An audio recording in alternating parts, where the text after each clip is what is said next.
Bom, vamos lá então, galera. Hoje a gente vai falar sobre projeto agroflorestal, especificamente com o trabalho que eu vou implementar no sítio em Cavalcante do Goiás. Cavalcante é uma região que fica a mais ou menos 320 quilômetros aqui de Brasília. E a gente vai falar um pouco da metodologia que a gente vem trabalhando, não tem nada, digamos assim, versão final, tá tudo em construção. Toda vez a gente vê algum ponto, né, para contribuir e melhorar. E é um modelo.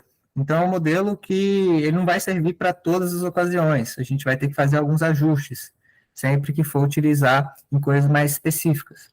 Então, o objetivo aqui é passar para vocês um pouco dessa ideia, para vocês questionarem também como que é feito na propriedade de vocês e pensarem como que isso pode ser aplicado em cada realidade, né? A gente sempre gosta de falar que a agrofloresta a gente não tem uma receita de bolo. A agrofloresta a gente tem os princípios, a gente tem os conceitos, e com isso a gente vai adaptando para cada local. Então, como já tem alguns produtores aí também, alguma galera que já está produzindo, peço que a gente fique bem aberto, tá? Para sugerir, dar feedbacks, falar, olha, achei isso bacana, o que você acha de incluir isso aí também? Pô, isso aqui pode ajudar e, cara, pensa nisso aqui também, né? O objetivo é a gente estar construindo também junto e poder, né, trazer um formato que a gente possa difundir a prática agroflorestal. Eu acho que esse é o objetivo, né? Um dos nossos propósitos aqui no movimento é a gente conseguir trazer essa metodologia ao máximo, ao maior número de pessoas que tem no mundo, né? Não só no Brasil, porque a gente já está aí com guardiões espalhados também em outros locais, né? Temos Portugal, Costa Rica, Austrália, México. Então, o potencial da agrofloresta, ele é sem fronteiras. O potencial da agrofloresta, a gente consegue produzir alimento em qualquer lugar do planeta, né, exceto os polos, Polo Norte, Polo Sul, regiões realmente extremas, que aí já não tem muito espaço para a vida das plantas. Mas onde tem, né, condições para as plantas se desenvolverem, a gente consegue fazer agrofloresta.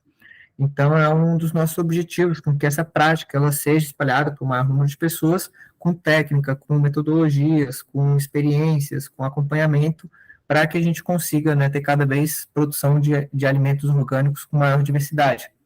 Hoje eu trabalho na Flora, que é uma empresa de distribuição de alimentos orgânicos, e a gente vê ainda que está muito elitizado, né, o consumo de alimentos orgânicos. A gente quer trazer cada vez, de forma cada vez mais acessível.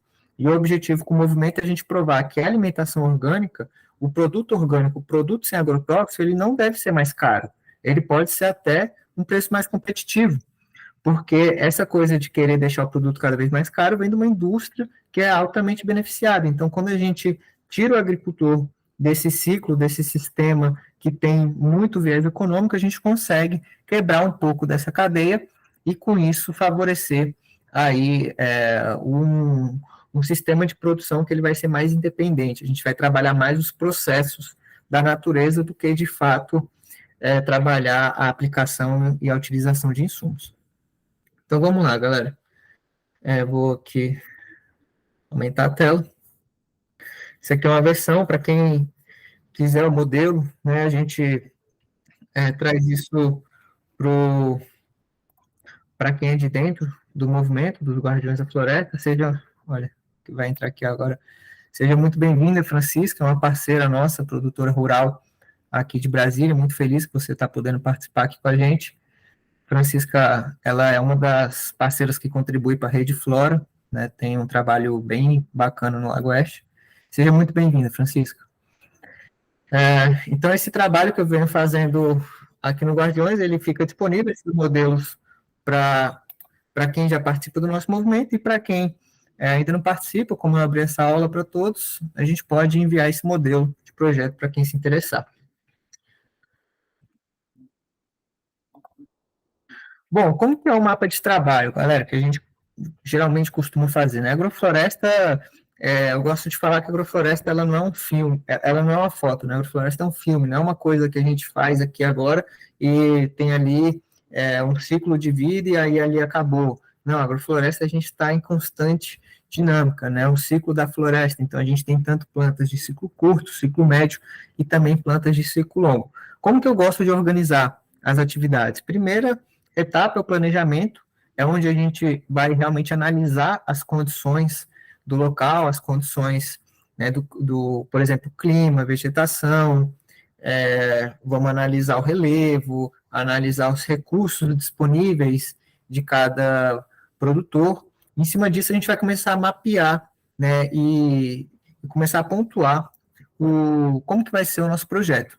Então, a gente faz a modulação da propriedade, a gente olha a propriedade de cima e vê como é que são as glebas, a gente analisa as oportunidades, os desafios e monta a nossa estratégia.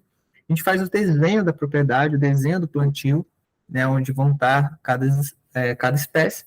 Recomendação de adubação, planejamento agrícola, viabilidade econômica e a gestão de risco. Então, é bem interessante, depois que eu comecei a analisar esses pontos antes de plantar, a gente começa a ver que se a gente fizer alguns ajustes, reduzir o espaçamento, aumentar a densidade, mexer nisso aqui, mexer naquilo ali, a gente consegue ter um sistema que ele, se for por meio de comercial, a gente pode ter até um resultado bem melhor com alguns ajustes, né? Quando a gente começa a analisar isso com antecedência. Então, essa etapa do planejo é muito importante.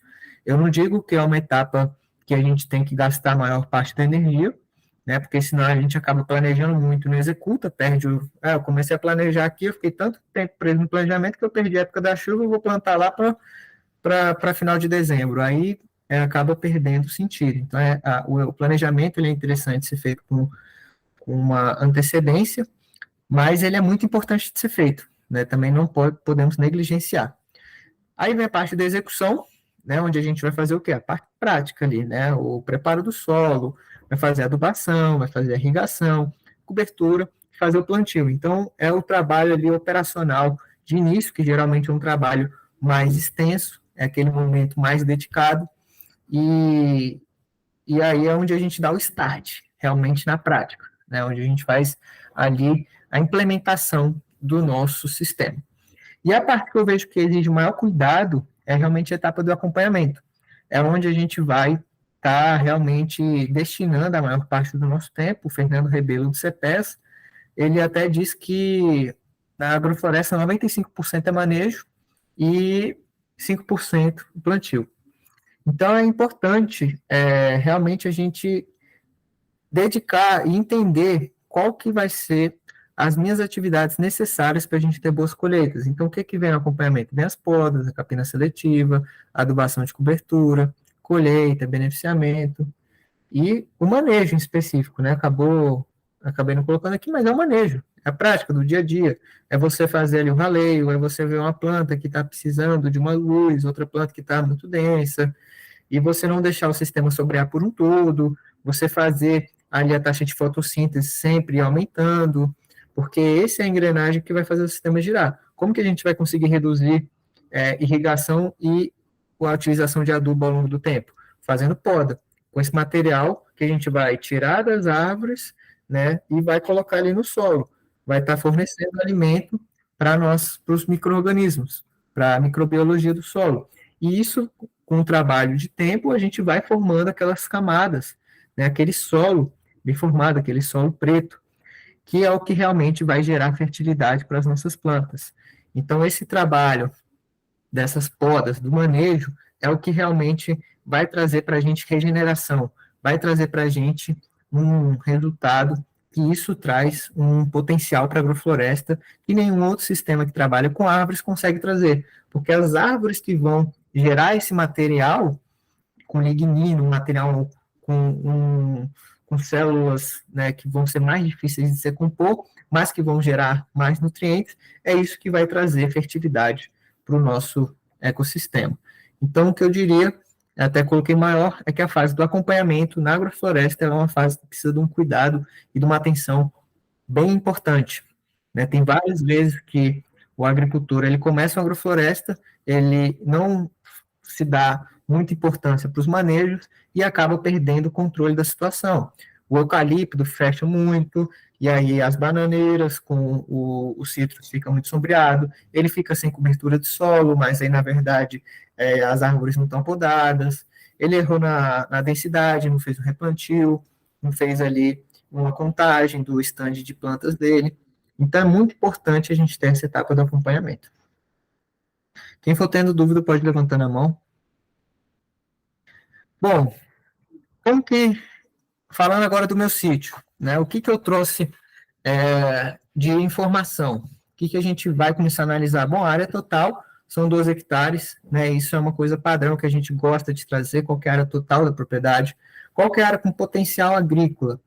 É uma área de 4 hectares, então, no meu sítio, como vocês podem ver aqui na imagem, é um sítio que tem muita pedra, né? Essa região aqui, ela já entraria em algumas situações como uma área sem potencial de produção, uma área com muita pedra, uma área íngreme, aqui até carrinho de mão é difícil passar, mas a gente já está mostrando que é possível se produzir aqui. Não é uma agricultura extensiva, é uma agricultura intensiva. São atividades intensas, mas não é uma agricultura para grandes áreas. Ela só vai ser uma agricultura para grandes áreas se eu tiver várias propriedades. Aí sim a gente consegue ter grandes áreas. Mas cada agricultor ele consegue ali produzir numa região dessa de 1 a 5 hectares. Né? O agricultor dificilmente ele vai conseguir tomar conta de 10 hectares. Né? Ele vai ter que ter o apoio de mais pessoas, mesmo com trabalhadores, né? A própria parte de capacidade mesmo. Então, a minha realidade é essa. É um sítio que ele tem áreas mais potenciais, que não tem muita pedra, como é o caso aqui dessa área que fica perto do rio, e quando começa já a ficar próximo do morro, eu tenho essa realidade. Né? Então, o que, que a gente fez aqui para plantar? A gente recolheu as pedras, a gente foi preparando, fez o preparo localizado, onde marcava a linha de plantio, vinha com a adubação, vinha com a picareta e vinha com a alavanca. Então, a gente preparava aquele solo localizado, a gente não preparava tudo, a gente nem mexia aqui nessas entrelinhas, a gente só vinha trazendo as pedras para baixo, sempre para baixo, nunca para cima, porque aí a gente começa a fazer como se fosse uns platôzinhos. Então, como a área é íngreme, a gente vai sempre reduzindo a velocidade da água. Eu tinha um problema que quando a água ela vinha lá de cima, ela vinha ganhando velocidade, até chegar o momento que ela chegava nesse platôzinho aqui mais úmido, ela meio que varria. Então, essa área da direita, ela é para cima dessa área da esquerda. E aí, sempre que tinha uma chuva muito forte, a água vinha com velocidade e levava grande parte dos nutrientes, desse material de cobertura. Então, esses platôs, eles servem até para diminuir, frear esse volume de água que vai vindo e vai levando alguns nutrientes, algumas adubações bem importantes de ficarem no sistema, não saírem. Então, a gente vai meio que fazendo esse platô com o tempo, né? E o objetivo nesse tipo de área aqui é sempre ir juntando as pedras e liberando espaço e, e mostrar que é possível também fazer agricultura nesse tipo de solo. Então, eu tenho essas condições, né? Eu trouxe para cá para vocês verem um pouco do que a gente precisa identificar em cada propriedade quando a gente vai falar de agrofloresta. Bom, pluviometria, né, 1895 milímetros, Cavalcante é uma região que na própria cidade de Cavalcante tem áreas que chovem mais e chovem menos, então isso aqui é uma média geral, tem locais que pode aumentar e tem locais que pode diminuir, e tem épocas bem definidas, né, parecido com Brasília, mas Brasília até que chove mais, porque Cavalcante. Então, é importante a gente saber a pluviometria para entender assim, quais tipos de cultura a gente consegue aproveitar, né, nesse tipo de situação e não ter que pegar uma cultura muito exigente em água e ter que gastar grande parte dos recursos com irrigação. A altitude também é um ponto importante da gente analisar qual que é a atitude do local e qual que é a atitude de cada cultura que a gente vai trabalhar, porque com isso a gente vai trabalhando exatamente a agroecologia. A agroecologia não é a gente pegar e fazer a troca do insumo químico por um insumo orgânico. Isso não é agroecologia. A agroecologia é a gente analisar todo o ecossistema, é a gente trabalhar com as culturas que são locais, é a gente trabalhar, né, com esse formato de ver, cara, como que eu faço para trabalhar junto com os micro-organismos, junto com as plantas, junto com os animais, junto com os insetos, ter toda essa rede compartilhada. Então, só fazer a troca de fatores, a Ana Primavera já falava isso muito, não é a gente fazer agroecologia, a gente tem que olhar o ecossistema como um todo. Qual que é o meu objetivo, né, com o sítio? Uma propriedade rural com certificação orgânica já, com foco em produção orgânica em sistemas agroflorestais e o foco em fruticultura. Então, o meu objetivo aqui é produzir frutas para abastecer o que o mercado local ele conseguir pegar, mas também voltado para o mercado ali de Brasília. Então, são algumas espécies que eu venho buscando, né, porque é uma distância um pouco grande do mercado de Brasília e, e eu preciso valer a pena a viagem. Então, o meu objetivo é trabalhar com produtos que tenham valor agregado, se não fazer um processo de agregação de valor, seja um beneficiamento, uma desidratação, uma geleia, frutas congeladas, etc. Um processo bem interessante é a modulação da propriedade. Então, depois eu envio o PDF aqui para a galera, quem quiser, para poder dar um zoom. Mas esse processo aqui é onde a gente vai analisar a propriedade de cima. Então, eu tenho 12 hectares na minha família. A gente comprou aqui esse sítio, que é um retângulo. Tem um rio que passa bem aqui, passa dentro da propriedade, já chega aqui. É um rio que não é muito grande, mas é um ponto de água. E eu comecei a identificar cada local. Então, eu tenho 3 SAFs aqui identificados. Esse SAF 3 ele ainda não foi plantado, é o estudo de projeto desse caso aqui, que a gente está falando. Eu tenho o SAF 1, que são as fotos que eu mostrei anteriormente, que tem essa parte aqui próximo ao rio, que é uma área onde ela já é um pouco mais plana, e conforme eu vou subindo, eu já tenho aqui muita pedra. Então, toda essa área aqui, mais ou menos, ó, das instalações do SAF 1, ele já tem uma quantidade de pedras maior. Próximo do rio também é bastante pedra, e aqui só eu tenho um platôzinho que tem um potencial agrícola e desse outro lado. Então, grande parte do sítio, ele é morro, né, com muita pedra, que também, se eu tivesse só pedra, eu ia achar uma estratégia para produzir lá, por exemplo, uva, por exemplo, pitaia, por exemplo, algumas frutas que a gente consegue produzir nessas condições, cajuzinho do cerrado, baru, né, tem muita pedra, mas tem muito pé de caju, tem muito pé de mangaba, então tem as plantas que conseguem crescer nesse tipo de ambiente. Bom, listei o galinheiro, o campo de futebol, fui listando todas as instalações que tem, os pontos de água. Então, C1, casa principal, C2, casa do caseiro, C3, o canil, C4, o templinho de meditação da minha mãe, A1, captação do rio, A2, captação do poço, A3, caixa de 10 mil litros, A4, caixa de 10 mil litros, A5, caixa de 5 mil litros. Então, a gente vai listando tudo que tem, né, os pontinhos que tem, né, na propriedade para a gente entender quais são as nossas oportunidades, quais são os nossos desafios, o que a gente pode fazer para evitar ter um custo muito alto de pegar um insumo que ficou lá em cima e levar esse insumo lá para baixo, né? Ou o insumo ficou lá embaixo, quero levar lá para cima. Qual que é o melhor local de eu fazer o armazenamento dos meus insumos? Qual que é o melhor local de eu fazer o meu ponto de água? Qual que é o melhor lugar de eu deixar as minhas ferramentas, né? Pensar nisso tudo como uma propriedade e não pensar em certos casos, porque senão a gente começa a ter algumas dificuldades por mau planejamento. Francisca, você tinha levantado a mão, se quiser pode falar, tá?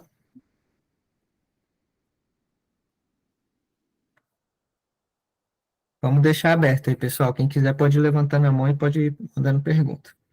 Bom, então isso aqui é a modulação da propriedade. Eu poderia ficar horas fazendo a modulação, já listar o rio, poderia já listar minha área de reserva, que é essa área aqui, né? Tem essa outra área, e isso é obrigatório fazer, você dedicar grande parte do seu sítio, dependendo do local, para reserva. Então, você já deve fazer isso, você já deve listar aqui, eu vou fazer nessa demarcação, a gente já tem algo feito, vou só colocar para esse processo aqui, e aí você vai analisando os espaços do seu sítio, tem vezes que você não olha para o seu sítio de cima, e aí você não consegue identificar aquela área que está mal utilizada, que poderia ser um potencial para a sua propriedade, e você fica o tempo inteiro falando que não tem espaço. Então, isso é algo que eu já presenciei com um amigo nosso. Ele reclamava de espaço, quando a gente foi analisar a propriedade de cima, tinha uma área que estava tomada de mangaritão, tinha outra área que estava com uma capoeira, e eram áreas com potencial produtivo. Pode falar, Guardião Anjo. Alexandre, essa vegetação verde aí é nativa e qual a espécie que tem aí na região? Aqui na minha, por exemplo, tem muito jurema, jurema preta, jurema. aquela bem cheia de espinho. E essa região de vocês aí é o quê? Você está Cara, mostrando verde. aqui a gente tem muito cajuzinho, tem barbatimão, tem mangaba, eu tenho cagaita, sucupira bastante, jatobá do campo, bacupari, tem mata-cachorro, tem Mas tingui, isso é tem nativo ou foi plantado? tudo nativo, cara. O cerrado, eu deixo, assim, a gente tem um benefício de ter bastante espécie. Gonçalo Alves, tem carvoeiro, tem marinheiro, tem muita espécie nativa aqui. Te falo que é uma diversidade, cara. Deve ter mais de umas 50 espécies aqui. Bom, Muito bom, muito bom. aqui, galera, dá para ver que dá para dar o zoom, né? Então a gente vê aqui mais de perto. Daqui dá para analisar assim, potenciais. Cara, pô, essa área aqui poderia ser isso, essa outra área poderia ser isso. Os pontos de água é muito importante, que aí você vai fazendo as conexões de acordo com as alturas também. Isso traz uma boa noção de como que é realmente a tua propriedade. Tem vezes que o agricultor ele nem conhece direito a propriedade a fundo, e aí acaba não conseguindo aproveitar de fato todos os recursos. Então aqui eu fiz essa modulagem, né, com os pontos, com o que tem cada local. E aí vamos lá, quais são minhas oportunidades? Né? Minhas oportunidades são que eu tenho acesso à água em local próximo. Isso é uma ótima oportunidade. Isso me dá uma série de vantagens em relação a quem não tem. Isso já me define se eu consigo trabalhar com algumas culturas ou não. Acesso a adubo do vizinho. Meu vizinho ele tem um pasto grande, né? Não é a melhor pessoa para negociar, mas eu tenho alguns vizinhos que têm pasto e conseguiria, né, um esterco. Bom, eu tenho acesso a maquinários, trator e implementos disponíveis na prefeitura a baixo custo. Então, isso é algo que eu consigo também trazer para o meu projeto. Eu consigo ter um trator, com implemento, com arado, com calcareadeira, com grade, enfim, com sucador, etc. Isso são coisas disponíveis, né, para a minha implementação. E outra oportunidade é que eu posso aproveitar o clima seco para trabalhar com produtos desidratados. Então, tem a época da seca que ela realmente desidrata muito rápido alguns produtos. Então, é interessante analisar todas as oportunidades que você pode ter na sua propriedade. Pode falar, Cleito, ou Ângelo, quem tiver aí. Só pontuando o que você falou aí, ô Alexandre, das oportunidades.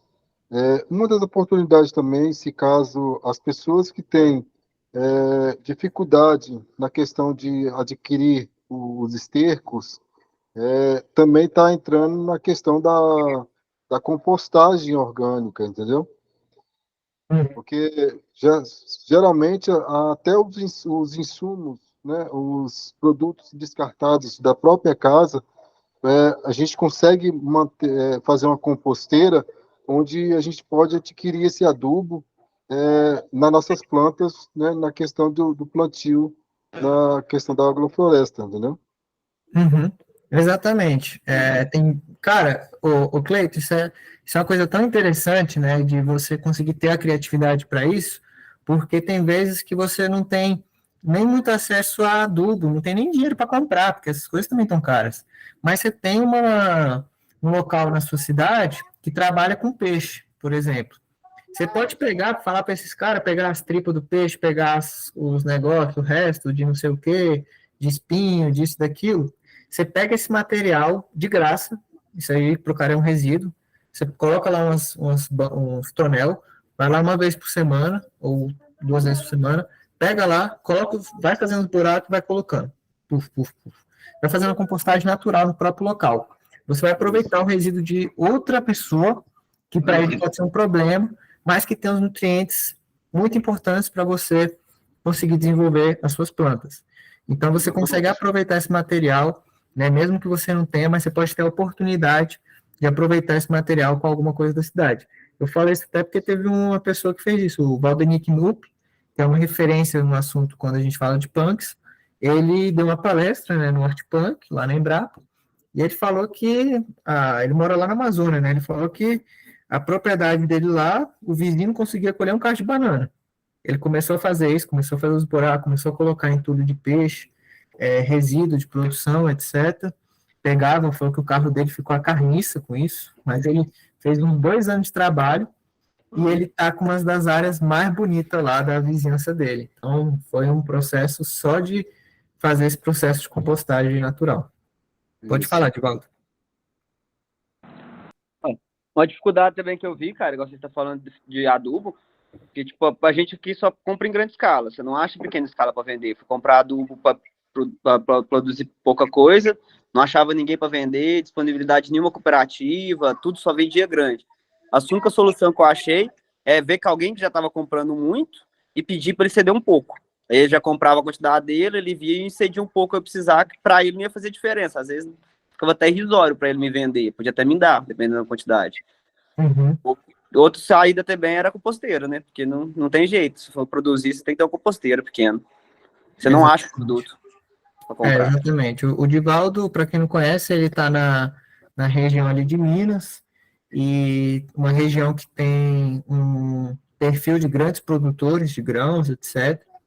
E não tem muito ainda o histórico de agricultura orgânica. Então, para ele fazer o projeto de agrofloresta, né, que a gente vai executar nessa próxima chuva, ele está com essa dificuldade um pouco aí dos insumos, mas conseguiu aí ter essa saída de fazer uma compra junto com outra pessoa. Então, é sempre importante a gente analisar isso, a gente ver os nossos desafios, ver quais são as oportunidades e com isso criar soluções criativas. Você quer falar mais alguma coisa, Divaldo? Apertei aqui sem querer, foi mal. Mas, pode falar, Andrezão. Fala, gente, boa noite a todos. Acho a questão levantada pelo Cleiton também da compostagem muito importante. Essa solução que você deu, Xande, essa fonte de nitrogênio aí, peixe, talvez não seja das mais cheirosas e fáceis de trabalhar, por exemplo. Mas eu fiz o curso da Embrapa também sobre compostagem, que o Cleiton deve ter, né, tá nessa empreitada aí, deve ter feito alguns também. Mas, por exemplo, o composto 100% vegetal com torta de mamona e fonte de carbono, né, ali madeira triturada, etc., já é um composto de boa qualidade, né, já supre bastante, né. E aí a Embrapa ensina a fazer ele, demora um tempinho nas pilhas, esse material bem misturado é acumulado e ele vai fermentando bem, né, e fica bem nutritivo, né, e mais fácil de você movimentar, né, do que esse com muito resíduo de origem animal aí, né. Esse de origem vegetal é mais fácil de você trabalhar, né, tem alguns benefícios, né, mas tem também menos alguns nutrientes do que essas fontes animais, por exemplo, de peixe aí deve ser uma fonte maravilhosa de nutrientes, né. Mas é isso, mais uma contribuição mesmo aí. Exatamente, Andrezão. Assim, as possibilidades são inúmeras. O grande esquema é você saber como que você consegue ter o melhor resultado com o menor custo. Então, se você tiver acesso, por exemplo, a uma torta de mamona, com um preço bacana, né, com uma quantidade bacana, uma qualidade boa, aí isso é bacana. Se você tiver que comprar a torta de mamona e você tem o insumo do peixe de graça, então pode ser uma alternativa. Ah, eu não tenho dinheiro, mas eu não quero trabalhar com peixe. Cara, você pode então falar com um restaurante, enfim, falar com alguma coisa que tem esses resíduos orgânicos, falar, olha, a gente precisa separar isso aqui certinho, você não coloca aqui sal, você não coloca aqui margarina, você coloca aqui só resto de verdura e fruta, isso aqui eu coleto para você. As possibilidades são inúmeras. Para você ter ideia, até aqui em casa, ó, vou mostrar para você. Aqui em casa eu comecei a fazer compostagem no vasinho. Eu faço as vitaminas, aí eu separo essas coisas assim, casca de banana. Cara, eu comecei a picotar, colocar nos vasinhos e colocar a matéria orgânica em cima. Não tá dando bichinho, não tá dando mau cheiro, não tá dando nada. E as plantas, elas estão assim, cara, mostrando saúde. Então, eu tô dando meio que como se fosse uma vitamina, buscando reduzir os dejetos, mas já está sendo bem bacana, né? Então, a grande sacada, eu acho, aqui é a gente aproveitar os recursos, é analisar as oportunidades e ver quais são os recursos disponíveis. Pode complementar aí, Cleito e Divaldo. Só complementando essa questão da compostagem, é muito importante a gente verificar em nossa região alguns produtores, né, que produzem grãos, que têm criação de animais, onde a maioria das vezes esses insumos que eles não utilizam, provavelmente eles descartam, né? Foi o que eu fiz aqui, né? Eu tenho um grande problema na questão de material lenhoso.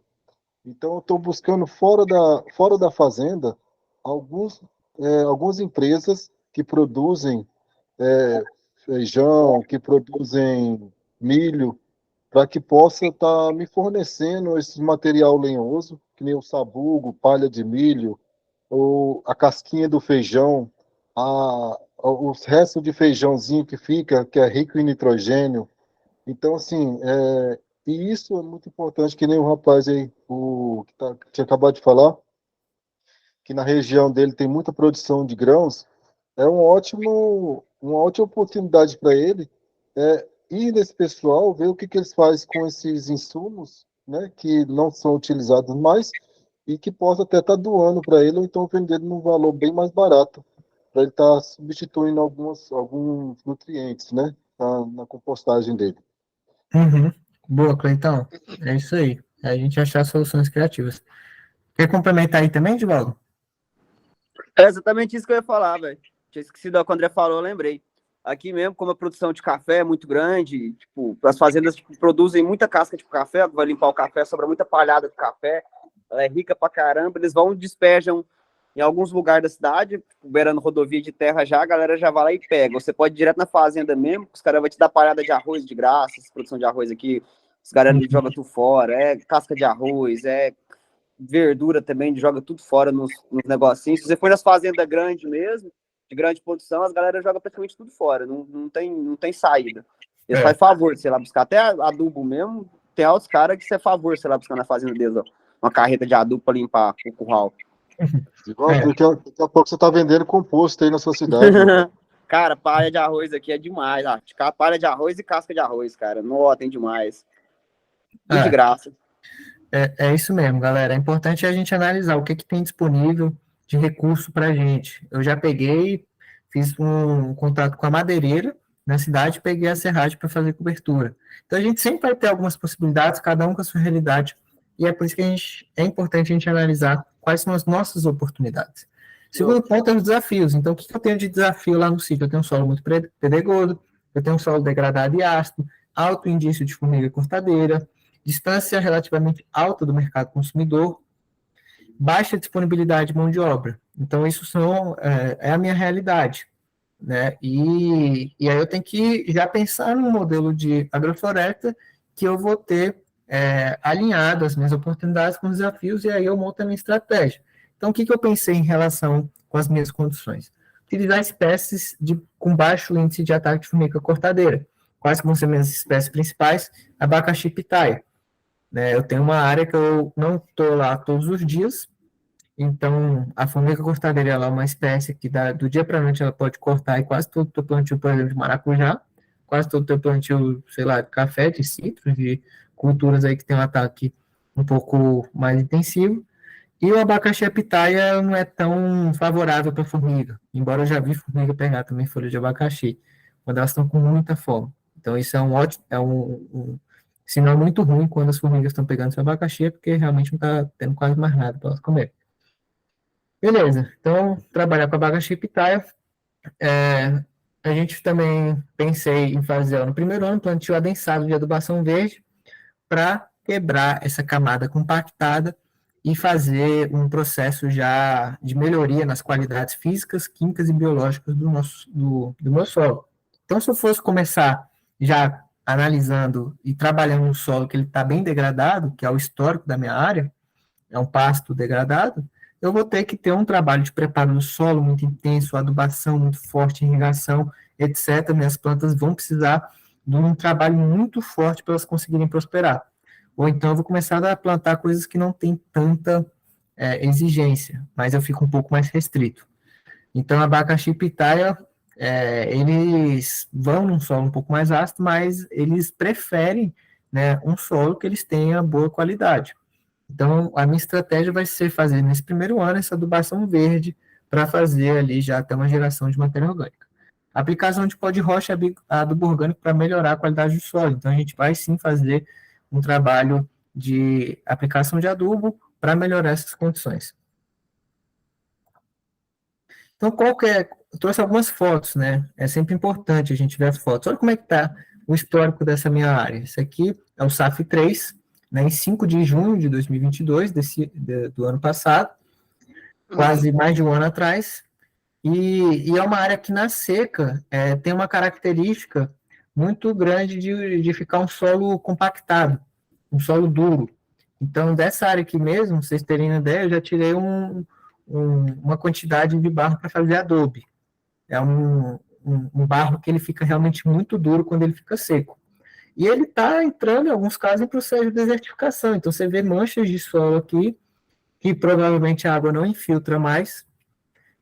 Você vê que poucas culturas, somente umas culturas muito extremas aqui, umas coreáceas estão desenvolvendo. Por quê? Porque o gado ele vem aqui com frequência, o gado ele pisoteia isso aqui, o gado ele come o capim sem ter rotação. Então, o antigo proprietário ele acabou não fazendo um processo de rotação muito interessante e não faz um trabalho de melhoria para o pasto. Então, eu já vi até a galera aplicando veneno nas plantas no meio do pasto para não deixar brotar. E eu desconhecia isso, né? Coloca uma tapau que eles aplicam, coloca numa toiceira que é para tirar, né? Que eles acham que o mato ele vai produzir mais em pleno sol do que se ele tiver corredores de árvores. Então, essa é a minha realidade que eu tenho no SAF 3. Uma área que na época da seca ela fica assim, na época da chuva ela já fica assim. Então, é bem diferente a vegetação na época da chuva e na época da seca. Mas ainda dá para ver que é um capim, assim, tem braquiária, tem umidícula, tem umas áreas com manchas de andropólogo, mas é uma área que, pelo menos, ela é mais plana, tem umas manchas de solo bem pedregoso. Aqui, para vocês terem ideia, é onde fica a casa principal. Então, dá para ver que tem um morro aqui, né? Por isso que eu falei que grande parte do sítio ele é morro. Quando a gente vê aquele retângulozão, aqui é a ponta do retângulo, é o SAF 3. Mas tem uma área que aqui já passa trator, aqui eu tenho acesso à estrada, o rio fica aqui perto, então tem um potencial muito grande aqui para se trabalhar. Mas precisa dessa ativação. O primeiro ponto que eu fiz foi cercar a área.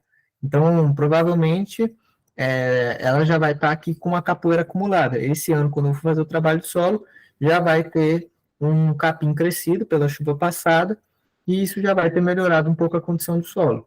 O que acontece foi que ficou um bom tempo aqui o gado pisando, o gado comendo, e aí trazendo uma degradação e entrando em processo de desertificação. A gente vê que está ralo, que o solo está duro, e tem algumas manchas que só vão aumentando com o tempo. Beleza, como que eu montei a tabela de estratificação e sucessão? Aqui eu coloquei as culturas que estão de verde claro, as culturas chaves. Então, essa tabela de estratificação e sucessão é onde a gente organiza as espécies de acordo com o seu extrato, de acordo com o seu estágio sucessional, para a gente entender os momentos que a gente vai conseguir ter produção de determinada fruta ou de determinada espécie, e como a gente organizar o nosso sistema para que a gente tenha uma produção multi-estratificada, ou seja, em andares, e uma produção ao longo do tempo. Então, como o meu foco é fruticultura, aqui no primeiro ano eu vou ter algumas colheitas de adubação verde, mas que eu ainda nem estou colocando como uma fonte de renda realmente. Mas eu já tenho no primeiro ano aqui pelo menos uma produção de amora, mesmo que seja para uma produção bem inicial, para pagar alguns custos. A amora que eu vou trabalhar é aquela amora um pouco maior, com o objetivo de congelar. Então, eu já estou vendo algumas espécies de amora, que elas não são nem aquelas amoras com espinha, aquelas amoras um pouco mais sofisticadas, que tem até um valor melhor de mercado, mas é aquela amora um pouco mais rústica, que ela tem uma boa consistência, ela não é aquela mais saborosa de todas, mas ela é muito boa para você vender ela congelada, porque você faz vitamina, você faz coisas, então ela tem uma grande concentração de oxidantes. E ela tem uma produção rápida e é uma cultura que já tem se dado bem lá no meu sítio. Então, a amora vai vir aqui já com 360 dias, aqui algumas outras plantas. A mamona é uma planta excelente para você fazer a descompactação do solo. É uma planta que aceita bem poda, tem um material bem interessante para você colocar como cobertura. Coloquei ela aqui também, a chaia, é uma planta que ela é muito interessante para a minha região, ela tem se desenvolvido bem. É uma planta da família da mandioca, que aceita bem poda, e ela também é uma planta alimentícia. Então, ainda não coloquei ela como um fim comercial, mas pode ser que eu faça alguns experimentos e comece a vender a folha da chaia desidratada, né? Como algumas pessoas vendem a folha da moringa, vendem a folha de Ora pronobis, e também ver alguma forma de produzir algum tipo de ração, talvez, para animais. Então, eu já vi um processo de formulação de ração com a moringa, né? Ele escolhe a moringa, desidrata um pouco e coloca numa máquina para fazer a pelletização. Bom, no meu projeto, no primeiro ou segundo ano, eu já começo a ter uma produção mais interessante, com a pitaia, com mais amora, abacaxi, e aí eu tenho já uma produção mais crescente. Então, depois vem o café, né? Com 5 anos eu já vou ter a manga, já pode ter um baru outro que está produzindo, depende. Também o gerivá. O baru e o gerivá ainda nem considerei no cálculo de viabilidade econômica, né? Mas eu gosto de selecionar as culturas que são cargo-chefe, então eu pinto de verde, embora não tenha só esse aqui de cultura, embora eu ainda vou plantar cajuzinho, vou plantar mangaba, vou plantar xixá, vou plantar angico, vou plantar várias outras espécies por semente, que eu não coloquei aqui, porque vão ser espécies que vão compor o ecossistema, e com isso não vão ser aquelas espécies, né, com um maior foco ali, vai ter uma diversidade, mas as culturas que vão me garantir uma produtividade, uma rentabilidade com o sistema são essas que estão no quadro. Então, são essas culturas que vão nortear as nossas atividades. Bom, e agora a gente já vem para o desenho. Quem acompanhou os últimos encontros viu como é que a gente estava construindo esse desenho. É um formato que a gente vê a visão, tem a visão de cima, a visão aérea, com a legenda. Então, quem estava no último encontro viu que eu já tinha mudado algumas coisas do primeiro, e eu já mudei algumas outras coisas do segundo. Eu tinha colocado café já para produzir aqui nesse primeiro ano, mas eu mudei a minha estratégia. E por que eu mudei minha estratégia? É interessante falar isso, né? Quando eu comecei a colocar na planilha qual que estava sendo o meu stand de plantas de abacaxi, eu vi que quando eu coloquei ele intercalado com café, diminuiu a minha população de abacaxi e diminuiu a minha população de café. Então, tem vezes que a gente busca diversificar muito, mas aí a gente acaba atrapalhando, talvez, o nosso produto final. Então, eu vi que eu estava reduzindo a minha quantidade de abacaxis, e esse não era o objetivo, porque é um sistema que ele tem um foco na produção de abacaxi.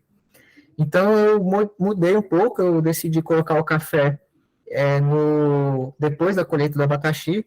Então, provavelmente, o café vai entrar aí no 4º ou 5º ano, e eu vou dar um foco maior para o abacaxi, até porque o café, se ele entrar nessas condições de agora, talvez ele ainda sofra um pouco, porque o solo ainda está muito duro, muito compactado, está muito sol, muito seco. Então, eu acredito que o abacaxi ele vai ser melhor nesse primeiro estágio, e depois eu já vou plantar um café numa agrofloresta já mais desenvolvida, com melhores condições de solo, e aí eu faço o plantio de café, onde tem o abacaxi, eu planto também um café bem adensado. Então, como que está sendo organizado? Deixa eu deixar o Divaldo falar aqui, que ele levantou a mão. Não, tem pressa não, pode terminar se quiser. Era só para perguntar do café, que eu achei interessante, porque vai ser muito difícil o café desenvolver bem, tanto por causa da altitude, por causa do tipo de solo. Você escolheu o café por quê aí? Cara, eu escolhi o café porque eu gosto muito de café, minha família toma muito café. É uma cultura que, por extrato baixo, aqui para a nossa região, ela é até um pouco interessante. Geralmente a gente tem como opção assim, de extrato baixo cacau, café, aí você pode forçar um pouco, colocar algumas outras frutas, sei lá, considerar uma manga com porte mais baixo, mesmo que ela não tenha a mesma capacidade de crescer em condições de sombra, mas eu selecionei o café por conta até de ter um parceiro que ele falou para mim que se eu produzisse o café, ele comprava tudo. Então, era um café especial e eu já teria mercado para esse tipo de produto. Tem algumas pessoas que plantam café lá na região, mas são em áreas um pouco mais, digamos assim, beneficiadas, né? Que já tem uma floresta, já tem um tipo de solo um pouco melhor. Mas eu vou fazer uma seleção de algumas espécies assim mais rústicas. E também plantar uns pezinhos antes, né, para ver o desenvolvimento. Então, assim, é um desejo, não tenho certeza se ele vai dar certo, mas eu vou preparar e oferecer as melhores condições para ele se desenvolver. Já tem algumas pessoas que plantam lá na região, então, assim, já poderia pegar algumas sementes, algumas coisas já mais lá perto, né, e não pegar de alguns outros locais com algumas características diferentes. Pode falar, Cleito. Só fazendo uma ponte aí, ô Alexandre, na questão da reestruturação do solo que você está falando aí, você não acha que seria interessante o plantio da braquiária para que possa ter uma aeração melhor no solo, antes de entrar com essas culturas? Uhum. Então, a braquiária, ela já está lá no sistema, só que ela está mais tímida, né? E o problema que estava antes era que o gado ele entrava e já comia ela, mesmo quando ela estava broto. Então, ela não estava se desenvolvendo. Mas aqui eu coloquei uma faixa de adubação verde. Então, essa área aqui, o que vai acontecer esse ano? Esse ano eu vou passar grade e eu vou fazer o plantio dessa muvuca de adubação verde, de crotalária, de milheto, de capim andropólogo, de feijão guandu, feijão de porco, mucuna, mamona, gergelim, tudo que eu tiver na condições ali, né, tiver com elas na mão, eu vou plantar para fazer já esse trabalho de estruturação do solo. No outro ano que eu vou executar esse projeto, então esse projeto já está sendo planejado já com antecedência bem prévia, assim, com um tempo bem interessante. Mas com certeza é válido isso aí que você falou. É muito duro lá. Eu acho também, Alexandre, muito assim, bem interessante como você fez esse planejamento. Como você tem muita matéria orgânica, né, que recebe esse material de fora também, eu acho que seria também interessante você começar a ter uma questão de produção de composto orgânico na propriedade, até para te ajudar na reestruturação desse solo, né, na questão de micro-organismo, na questão de bactérias, fungos, que são muito importantes tanto no desenvolvimento da planta, quanto na reestruturação do solo também, né? Uhum. Com certeza, Cleiton. Com certeza. Isso aí a gente já está fazendo um pouco menor, mas eu gosto muito, cara, de fazer a compostagem no local. Então, é o que eu estou fazendo aqui no meu vaso. Eu estou colocando aqui já na planta, porque esse processo de compostagem que a gente tem os fungos fazendo, que desce aquele chorume, aquela coisa, isso aqui já é um processo bem interessante. Então, geralmente, esse processo que a gente faz de podar essas coisas já é uma compostagem logo. O que eu estou fazendo lá no meu sítio, que é bacana também, eu estou pegando algumas áreas, fazendo uns buracos, e aí eu já coloco ali os restos de insumos, etc., coloco folha, e aí espero ali um tempo para realmente virar a terrinha preta, e aí eu planto uma fruta ali em cima. Então, eu já estou fazendo a compostagem em buracos para, né, esperar um tempo e ali já está um canteirinho pronto. Legal. A Carla tinha levantado a mão também, Carla? Quiser falar? Para falar sobre o café, boa noite, eu sou Carla, sou vizinha do Xande aqui em Cavalcante, e eu iniciei meu sistema agroflorestal em 2014, mais ou menos, e com cítricos e árvores nativas, e café nas linhas também. E foi tão bom, que eu agora já entre as linhas já produzi verdura, e agora eu estou animada em continuar com o cafezal agroflorestal. Então, tem já uns 2 anos que eu venho plantando café entre as linhas da agrofloresta antiga, e esse ano eu plantei um agroflorestal numa área nova, e eu estou bem animada. Aqui eu pego as sementes, as mudas em Alto Paraíso, que tem... Estou chegando em casa, e por isso que está no escuro aqui. em Alto Paraíso, porque lá tem uma tradição do café, um café muito antigo, que eles estão chamando agora de Café Quintais da Chapada, porque há uns 60 anos atrás tinha muita plantação de café que foi abandonada. Então, os cafés acabaram ficando nos quintais, por isso que deram esses nomes. E peguei as mudas também num assentamento aqui, que é uma região mais baixa, né? Alto Paraíso, em alguns lugares, é mais alto que Cavalcante, e que eu vi ali que o Xande colocou 790 metros, né? Mas, então, eu estou bem animada, viu? Porque o café da agrofloresta mais velha, nossa, é muito café, e um café muito bom. Então, é isso que eu queria falar sobre o café. Boa, cara, muito boa contribuição. Já vou ver essa variedade aí desse café aqui em Isso. Chapada.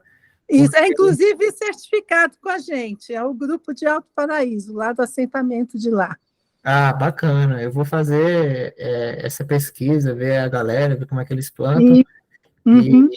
E com certeza quero plantar um cafezinho ali no sítio, naquela área que a gente foi lá, né, do outro lado do rio. O que eu fui lá no Silvio Rodrigues, esse assentamento, ele plantou café adensado e nas entrelinhas de manga. Uhum. Mas aí pode ir lá, é muito legal ir lá. Ah, com certeza. Vou ter o maior interesse. Isso. Quer falar alguma coisa, Divaldo? Vou mandar vocês rapidinho, velho. Só dei umas perguntinhas rápidas. Vocês chegam a usar o tífio, o capim tífia, porque ele é mais rico em nutriente para compensar a produção, porque ele só não aguenta pisoteio, mas ele é um crescimento rápido e produz maior nutriente. Nunca ouvi falar desse capim. Tífia? Tífia. Ele é usado mais para botar em berço de bezerro. Eu não conheço. Tífia ou Tifton? É Tifton? Ah, pode ser também, a gente fala tífia. O Tifton eu conheço, sim. É um capim... Ele é bem fraquinho, não aguenta muito pisoteio. Sim, ele é um capim interessante mais para pasto. Para agrofloresta, ele vai entrando um pouco para os outros lados, então não é assim o mais recomendado. Depende do sistema, se for um sistema mais para madeira, até com integração com pecuária pode ser interessante, mas com fruta eu não vejo ele tão... Ele é um pouco mais agressivo, o crescimento dele. Ele pode ir para cima das frutas, etc. Tem que ter um controle mais forte. E ele precisa de irrigação também. Ele não aguenta essa irrigação, não. Sim. Qual que é a outra? Pô, você sabe quanto saco de café de 2 anos produz aí por hectare? A média de 2 anos? Cara, esse aí eu vou deixar para o nosso amigo Nelson, acho que ele está participando, não sei se está fazendo alguma prova, mas eu confesso que eu ainda não tenho tanta propriedade um café com 2 anos. O que a gente colocou na projeção... 2 anos não. 2 anos de safra. Tá. Com 2 anos de safra, o alto e o baixo. Tá, isso aí eu vou deixar com o Nelson poder responder um pouco melhor, porque ele tem mais propriedade com café do que eu. Mas a gente vai passar aqui. Boa noite, tô aqui ouvindo, viu, Xande? Pode falar então, Nelson. Eu só perdi porque eu acho que cortou aqui o início da pergunta dele. Um café com 2 anos de safra, quanto que produz mais ou menos? Olha, lógico, vamos levar em conta a variedade e local que ele está. Tá? É como eu vi que vocês estavam discutindo, né? Estava acompanhando, sobre a altitude. Então, isso vai influenciar não só na qualidade do grão do café, como também na produtividade dele. Né? Então, dependendo da variedade dele, você pode chegar a tirar 3 quilos a 4 quilos de pão de grão de café mesmo, já beneficiado. Tá? Então, uma variedade... Mundo Novo, ele tem um café de grande porte. Então, se você fizer os tratos, né, tudo, o manejo adequado, a adubação adequada, inclusive fazer a gessagem, eu indico fazer a gessagem no plantio de café, tá? Para fazer com que os nutrientes vão para cheguem na profundidade de 2 metros, 1,5 m, 2 metros, porque a gente sabe que o sistema radicular do café, ele alcança, cara, se tiver nutriente, ele vai embora para 4 metros, 5 metros, já tem registro de raiz de café, 5 metros de profundidade. Então, a gente consegue tirar tranquilamente entre 3 e 4 quilos de café já beneficiado, o grão. Uhum. Para você ter uma ideia, é mais ou menos o cálculo de 25% o peso do grão para a quantidade de café in natura que você vai retirar. Isso por pé. Então, por pé. Isso no Vai ser uns espaçamento 10 mil pé, adequado. mais ou menos, que coloca aí, será? Não entendi. Coloca uns 10 mil pés aí, será? Uns 10 mil pés, dá muita... Cara, se a gente fizer um cálculo, 4 Não. quilos a 10 mil dá 40 mil, né? Por hectare que você está falando, ô, Divaldo, 10 mil Um pés hectare vai mais ou menos, vai uns 10 mil pés de café. Cara, num Isso sistema muito adensado, né? Num sistema era muito isso. adensado que talvez não seja o ideal. O interessante é a gente pesquisar. Cara, o que eu mais aconselho é visitar propriedades que já produzem um sistema mais parecido e você analisar. O Gabriel de Deus mesmo, ele deu uma live pra gente, inclusive eu recomendo você assistir, o Divaldo, que está mais interessado em café, e ele falou que ele adensou muito o café dele, e na hora de colher não estava sendo muito ruim colher. Então, vou mecanizar, beleza, já aceita melhor. Mas é um café um pouco, tipo, sei lá, tipo B, não é um café de extrema qualidade. Tem processo de seleção, etc. Tem interesse de visitar, tem interesse de plantar café também no futuro. Aí vale a pena. Eu vou te mandar ali a Mata do Lobo, é uma referência que está produzindo café em sistema agroflorestal, bem bonito, até tinha te mostrado eles. Vale a pena, coloca aí Mata do Lobo no Instagram. E é sempre bom atentar para a variedade. Caso não conheça a variedade, né, seja uma variedade que você não consegue e está sendo trabalhada naquela região, segue o padrão dos agricultores que já está plantando. Aí você pode fazer um experimento em uma área pequena para ver se um plantio mais adensado pode ser viável também. Mas eu aconselho sempre, vai trabalhar com a cultura do café, dá uma olhada na variedade, dá uma olhada no espaçamento. Então, a adubação no período certo é fundamental, tá? Então, assim, para pelo menos o primeiro ano dele, para ele se estabelecer bem, né? O café ele se autofecunda, né? Mas para se ter uma ideia, 95% da produção dele é fecundação, autofecundação. 5% é polinização. Então, as pessoas às vezes não levam em conta. Quando a gente fala de 5% de uma produção de café em 2 hectares, 3 hectares, é muita coisa. Então, quando se tem abelhas, os polinizadores ali da região, isso facilita ainda mais o aumento da produção, né? Uhum. Boa. Bom, assim, vamos retomar aqui, senão não vai dar tempo de apresentar tudo. Galera, é o seguinte, então, o meu desenho, que eu estou pensando para essa área, ele tem esse formato, é um desenho com foco em abacaxi, e as linhas de abacaxi, elas são a cada 2 metros. Eu já fiz um experimento aqui no sítio, eu vi que essa linha de abacaxi a cada 2 metros, ela tem um resultado bem interessante. Deixa eu colocar aqui para vocês, um pouco mais para vocês poderem analisar mais perto. E aqui, ó. Então, como que vai ficar esse desenho? Esse desenho, ele fica com as linhas de abacaxi a cada 2 metros. Os abacaxis, eles vêm aqui junto com algumas outras plantas. Então, os abacaxis, eles são de 0,3 metros cada um, de 30 centímetros entre um abacaxi e outro. Então, vai ter uma linha de abacaxi aqui. Você pensa que no primeiro ano vai ser um plantio bem adensado de abacaxi, mas já vai ter aqui as pitaias também a cada 3 metros. Então, no início, eu consigo plantar a pitaia bem juntinho do abacaxi, sem comprometer, até porque o sistema radicular dos dois é bem diferente. E eu vou colocar entre cada pitaia uma palmeira, um coquinho que eu vou plantar é o coco gerivá, que ele dá bastante aqui em Brasília, e eu tenho acesso a muitas sementes, né, com custo de implementação bem baixo, então vai ser um plantio de semente. Então, a gente tem as linhas de abacaxi a cada 2 metros, e eu estou intercalando uma linha de pitaia com uma linha de amora e espécies de adubação verde, com outra de pitaia, e depois intercalando com manga e baru. Então, esse basicamente é o meu consórcio, e aqui no meio eu vou ter sempre uma faixa de produção de matéria orgânica, que vai vir aí plantas como capim andropolo, como algumas outras culturas mais nativas, e o objetivo é que seja uma faixa bem diversa, não só uma cultura, mas algumas culturas que vão se desenvolvendo ali e gerando matéria orgânica, gerando fotossíntese para o meu ecossistema. Então, daqui, com o desenho feito, a gente já consegue ver a gente já consegue ver a quantidade de plantas de cada cultura. O que eu vou ter aqui também é a muvuca de sementes. Então, em cada linha dessa, eu tenho, por exemplo, a muvuca de sementes aqui embaixo. O que é essa muvuca de semente?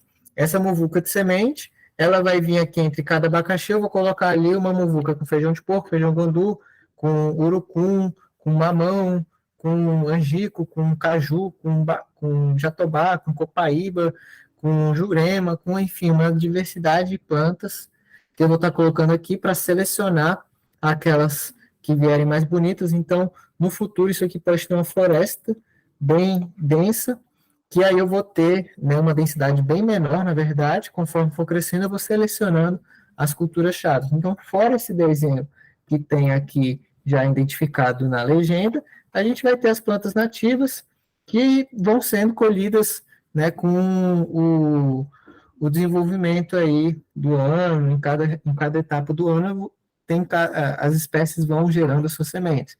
Então, por exemplo, copaíba já está produzindo semente, depois vem outra planta, depois vem mutamba, vem algumas outras espécies. Então, para trazer até mais diversidade, eu identifiquei aqui que em todas as linhas vão ser feitas essa muvuca, até porque no primeiro ano isso aqui vai ser uma roça, assim, de feijão de porco, feijão guandu, que vão estar ali preparando todas essas espécies.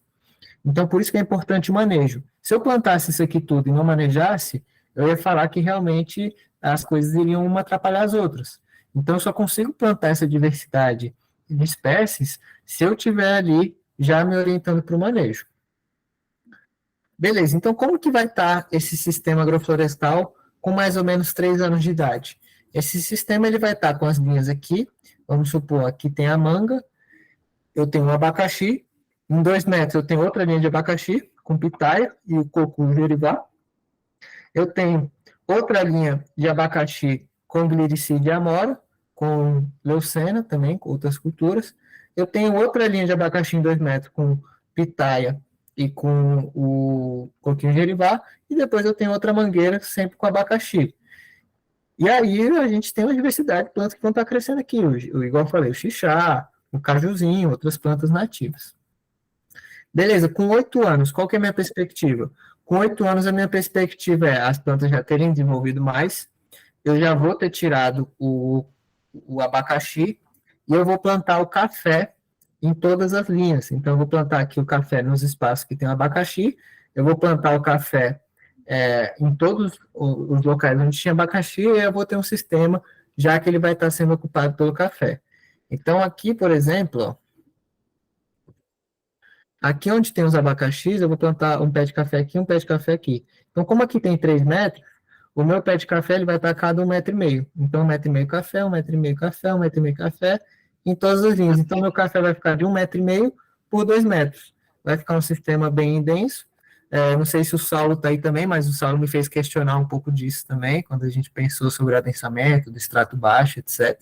Uma das soluções que eu tive foi plantar o café depois que eu tirasse o abacaxi. Então, posso arriscar um pouco de plantar o café um pouco mais tarde, mas eu vou fazer um bom manejo de poda no momento de plantar o café, e acredito que ele vai bem nesse formato, se eu fizer um bom preparo, se eu fizer uma boa adubação, porque eu já vou ter uma floresta pré-estabelecida, com o manejo de poda tirando as sombras e trazendo muita matéria orgânica no chão, eu tenho já um ambiente perfeito para o café se desenvolver. Então, já vou ter colhido abacaxi, o abacaxi vai estar no final da sua safra, e com isso eu vou trazer o café ocupando já esse extrato baixo numa densidade que eu já vou ter uma população de cafés bem interessantes. Então, o que eu tinha antes? Eu tinha uma população de abacaxi que não estava me dando uma boa viabilidade, e eu tinha uma população de café também que não estava me dando uma boa viabilidade. Eu concentrei no abacaxi, nos primeiros anos, depois eu vou tirar o abacaxi, porque eu já tive essa experiência, o abacaxi não fica muito tempo no sistema,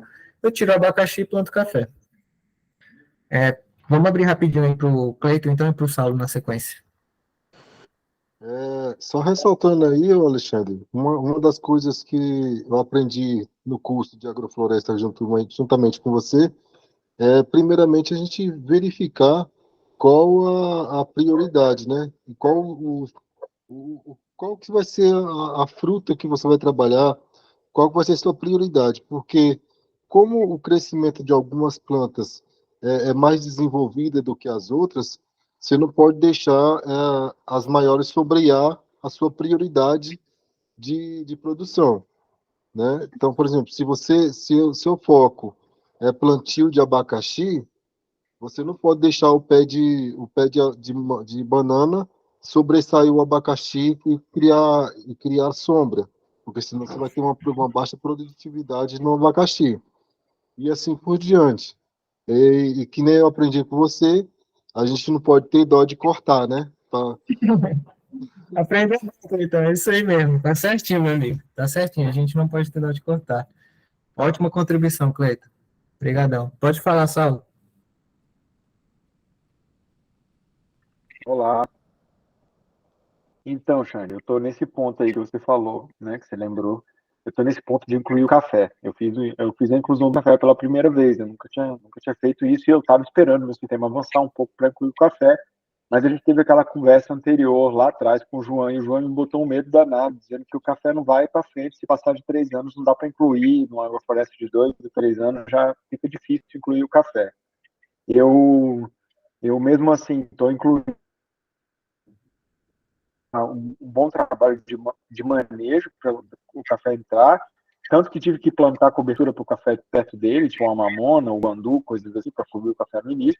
Mas eu vejo que você está fazendo na sua linha aqui, você conta com isso. Você conta com a retirada do lugar do abacaxi e vai para o café. E não plantar o café junto com o abacaxi já, que é o que eu vejo que as pessoas mais recomendam, assim, pelo menos os mais falam, tem que plantar tudo junto no início, né?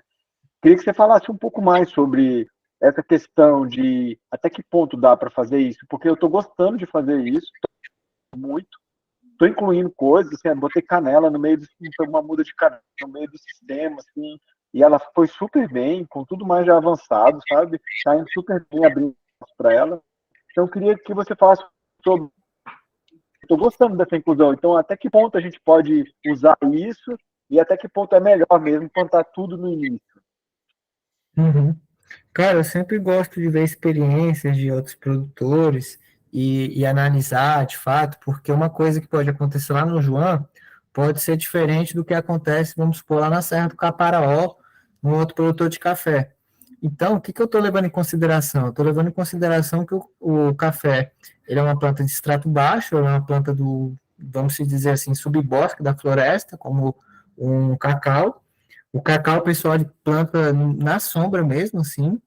É interessante você fazer o manejo de poda e fazer uma clareira, mas o meu objetivo nesse sistema vai ser concentrar as energias ali na pitá e no abacaxi no primeiro momento, e aí eu colocar uma irrigação, né, estou bem confiante disso, para o abacaxi ele produzir mais cedo e ele produzir bem, e aí eu conseguir retirar ele do sistema mais ou menos no 4º ou 5º ano, onde a produtividade dele já vai baixar bastante.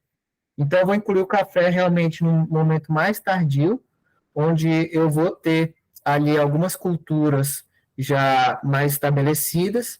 O que eu vou ter que fazer é uma poda um pouco mais rigorosa, então no pé de manga, no pé de baru, no pé de algumas plantas. E aí eu vou fazer, eu já estava até pensando nisso, vou fazer um buraco com aquela broca, para fazer um buraco bem feito, que eu sei que o café tem problema se tiver uma terra compactada. E aí vou fazer esse teste do café. Eu não te falo que está 100% de certeza de fazer isso, né? Porque pode variar um pouco, quero ver algumas outras pessoas, mas eu quero muito plantar o café nessa área. Então, nem que eu pode, assim, coloque a mão um pouco mais grossa na poda da mangueira, na poda do coisa, mas eu prefiro plantar o café um pouco mais depois, com a terra melhor, do que eu plantar nessas condições. Se eu plantar nessas condições, provavelmente eu vou ter um problema com ele. Ele vai travar porque a terra vai estar muito dura. e ele não vai conseguir desenvolver. Então, eu prefiro esperar um pouco até eu melhorar as condições. Eu acredito que no meu sistema ele não vai ter esse problema, porque vai ser um sistema bem manejado, com uma atenção grande com essa parte do sombreamento, e vou plantar ele um pouco mais, digamos assim, não muito adensado, igual o João tem plantado. Mas eu estou com uma boa perspectiva dele desenvolver bem num sistema depois de plantado, e visto que o café ele é uma cultura que já tolera mais sombreamento. Agora, se fosse uma roça de milho, se fosse uma roça de feijão, talvez numa área já com 5 anos, não seria muito mais indicado, só se eu fizesse uma poda realmente bem rigorosa, tirasse quase tudo do céu das plantas, etc. Então, estou bem confiante. A gente pode combinar, Saulo, igual a Carla falou, de visitar aí esses produtores da Chapada e dar uma analisada, assim, vai ver ele tem um pé de café que plantou depois, etc., pegar essa variedade dele e testar, né? Pode ser que o café do João travou, foi por conta de uma compactação também, né, de solo, igual o pessoal da Mata do Lobo. O pessoal da Mata do Lobo falou que o café dele, todos que eles plantaram sem subsolador, tiveram que plantar de novo. Então, tem alguns pontos que podem fazer o café realmente travar. O preparo do solo é um ponto bem importante.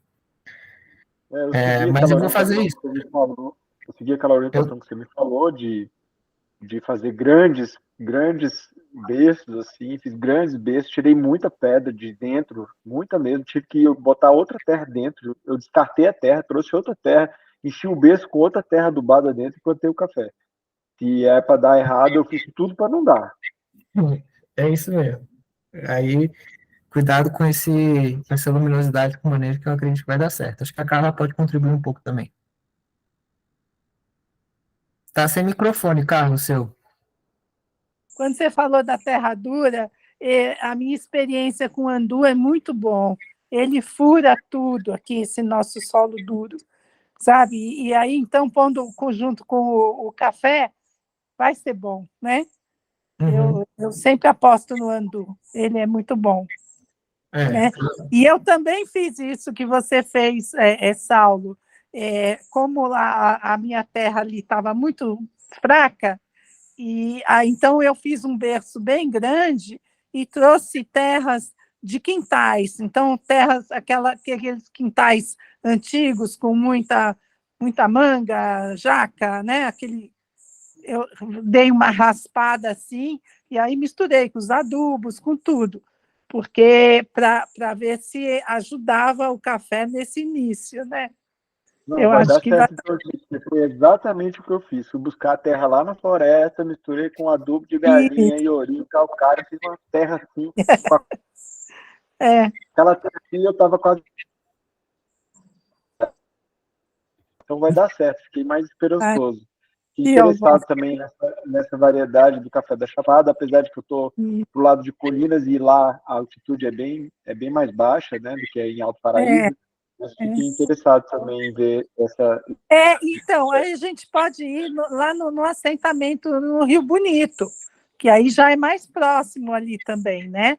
E lá o pessoal tem cafés antigos também. Aí é bem interessante de ir lá. Interessante, sim. Beleza. Nossa, vamos mas só um complemento em relação a essa coisa da inclusão do café e sobre o berço do café. Quando você já muda para o cacau, né, qual é o lance do cacau? Ele é assim como o café, é muito exigente, né, nessa coisa das raízes e tal. E o cacau, qual é a diferença de sombra da floresta? Bom, o cacau, ele já é uma espécie mais de sombreamento mesmo. O espaçamento dele é maior. Eu não vi tanto esse problema com a parte da compactação, mas o cacau geralmente ele é plantado em condições assim melhores, de regiões mais tropicais, né? Não pode ter um clima tão seco, então ele gosta de umidade. E, cara, principalmente um clima mais de floresta, né? O cacau, eu não vou dizer que ele é uma cultura mais indicada para a nossa região, tanto é que não tem muitas pessoas que cultivam aqui cacau com foco comercial. Então, eu já vi produzindo ali em Colinas, né, um pezinho, mas não te diria assim que a espécie assim com maior potencial produtivo pode ser que ela produza com algumas restrições, produza, mas não seja aquela cultura que, se fosse pensar com agroecologia, seria a cultura que a gente iria pensar com maior foco. Pode falar, Matheus. Quanto ao cacau aí, eu já vi a produção algumas vezes ali no sítio Gerânio, né? Que é aqui no Distrito Federal. Eles têm um cafezal, quer dizer, não sei como chama, um cacauzal, uma plantação de café lá, pequena, mas bem produtiva, bonita, e é toda sombreada já desde o início. E eu diria que o maior cuidado que você tem que tomar no café ou no cacau é quando vai fazer a poda dele. Diferente das outras plantas, geralmente quando a gente indica aqui frutíferas, é podar o centro dela, assim, abrir ela, né, em formato de taça. Já o cacau não, porque ele não pode receber luz no centro. Então, no início do sistema, você tem que cuidar muito com a luz diretamente no lenho dele, no caule, nos galhos, sabe? Central. Se pegar o sol ali de meio-dia, diretamente queima mesmo. Tipo, mata a planta, sabe? Praticamente. Boa. Essa foi boa, Matheus. Jocina, pode falar. Olá, gente, boa noite.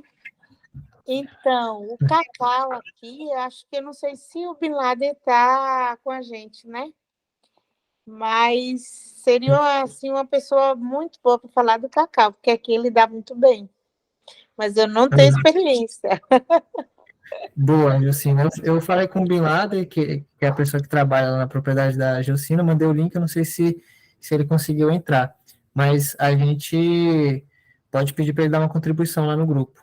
Ó, o Murilo está falando aqui, para o cacau, o uso do bacilos é indicado para vassoura de bruxa, esse bacilos é inoculante de sementes. Então, o Sal, tem algumas orientações, né? Não deixar pegar o sol aí no caule dele, e também poder ter a utilização do bacilos para fazer a prevenção da vassoura de bruxa. Eu vou continuando aqui, pessoal, só para... Pode contribuir, Nelson. E eu já... Só um adendo aí que o Matheus falou do sítio Gerânio, e aí eu queria também falar daquela nossa experiência no sítio Alegria. Nós vimos lá um café, cara, eu acho que tinha 6, 7 metros de altura, com uma produtividade que eu acho que vou até perguntar ao Arthur se ele tem algum dado referente a isso, mas eu acho que passava dos 8 quilos de fruto tranquilamente por pé. Uma coisa que eu nunca tinha visto. Olha só. Interessante isso. A gente vai entrar nos números aqui e a gente pode ver essa diferença. Galera, então, a princípio, eu comecei a trazer esse novo modelo, o desenho de frente, para quem acompanhou os últimos encontros, viu como é que a gente constrói isso. Tem vezes que uma imagem aqui é um conjunto de 3, 4 imagens, é algo que está acessível para todo mundo. Passei a plataforma que a gente faz esses desenhos, tá? Isso aqui de maneira gratuita dá para fazer. Só dei um toque melhor para quem viu o modelo do projeto está diferente, coloquei esse fundo de reciclado, então ele está até com uma apresentação mais interessante.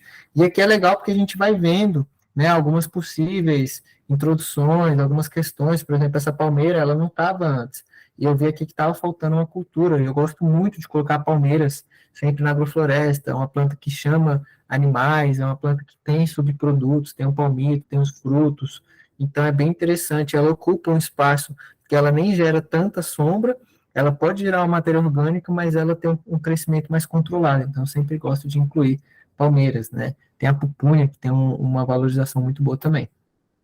Vamos lá, análise de água, pessoal, é bem interessante e essencial quando você vai fazer algum tipo de certificação, você ter a análise de água da sua propriedade. Então, a gente fez a análise lá do sítio, principalmente aí coliformes fecais e também algumas outras toxicidades, e você tem que fazer uma análise periódica, pelo menos uma vez por ano, para ver se está tendo alguma contaminação. Tem vezes que você pode ter sua área toda orgânica, mas a água que você está utilizando para a sua irrigação é uma área contaminada. Então, a análise de água ela é importante de ser feita aí quando a gente está desenvolvendo um projeto, principalmente com fins comerciais. Análise de solo também é super importante ser feita com antecedência na fase do planejamento, porque a análise de solo ela vai ser a base para a gente fazer a nossa recomendação de adubação. Então, é a mesma coisa que você for no médico e não fizer os exames. Como que você vai ter um diagnóstico do seu corpo? A gente precisa fazer análise de solo para ter o diagnóstico de como que estão as características dele, como que está a minha saturação de bases, como que está o meu carbono orgânico, minha matéria orgânica, meu nível de potássio, de magnésio, de cálcio, de fósforo. Se alguém não tiver conseguir interpretar, a gente consegue fazer essa ajuda aqui também no movimento, né, de conseguir interpretar e de fazer uma recomendação de adubação. Então, aqui é importante a gente ver todos os nutrientes e ver como que a gente consegue corrigir esse solo de acordo com a nossa cultura. Então, como que a gente faz uma adubação? A gente pega quanto que a minha cultura ela demanda de nutriente, cada cultura tem uma demanda específica, quanto que eu tenho no solo, quanto que eu preciso adicionar. Como que eu vou saber o que eu preciso adicionar? Quanto que tem em cada minha fonte de nutriente? Então, cara, o agrosilício ele tem quanto? Cara, o pó de rocha, a minha cama de frango, ele tem quanto? O meu composto, ele tem quanto de cada nutriente? Quanto que tem no esterco de gado? E aí a gente consegue fazer um cálculo de quanto de adubo colocar para cada um. Pode contribuir, o Cleiton. Só ressaltando um pouco aí nessa questão de análise de solo, Xandão, o que acontece? Muitas vezes, isso eu estou falando que já aconteceu na fazenda Malunga. O que acontece? Chega um certo ponto onde nosso solo contém muita matéria orgânica, mas não contém micro-organismos, fungos e bactérias. Então, assim, é muito importante a gente também fazer a análise microbiana do solo, porque o que disponibiliza os nutrientes para as plantas são as enzimas liberadas pelos micro-organismos, fungos e bactérias, né? Onde tem essa vivência dele ali naquele solo, onde a planta ela disponibiliza um oxidato para esse tipo de bactéria, onde eles vão quebrar as moléculas da determinada nutriente que a planta precisa naquele momento, para que ela possa se alimentar. Então, assim, eu acho a análise de solo completa com os micro-organismos, né, que é microbiano, que eu acho que só a Embrapa faz esse tipo de análise de solo, é muito importante também para a gente saber a saúde do solo onde a gente está plantando. Bacana, Cleiton. É isso aí. Quando a gente trabalha com agrofloresta, nosso objetivo é sempre esse, enriquecer o solo com diversidade e a parte biológica ela tem que estar intrínseca, senão a gente tem matéria orgânica, mas não tem ação dos micro-organismos. E o que aduba, digamos assim, o que realmente aduba as plantas não é a matéria orgânica, é a ação dos micro-organismos nela. Então, para a gente ter esse processo, a gente precisa ter a vida no solo, a gente não pode esterilizar o solo. Então, é loucura, né, a gente pensar que tem a agricultura convencional taca veneno e mata ali as coisas ruins, mas mata muita coisa boa. Então, esse é o objetivo, a gente parar de ficar usando veneno na nossa plantação, porque a gente vai matar aquilo que é ruim, mas vai matar o que é bom. E cerca de 90% é bom e 10% é ruim. Então, a gente precisa trabalhar com plantas saudáveis.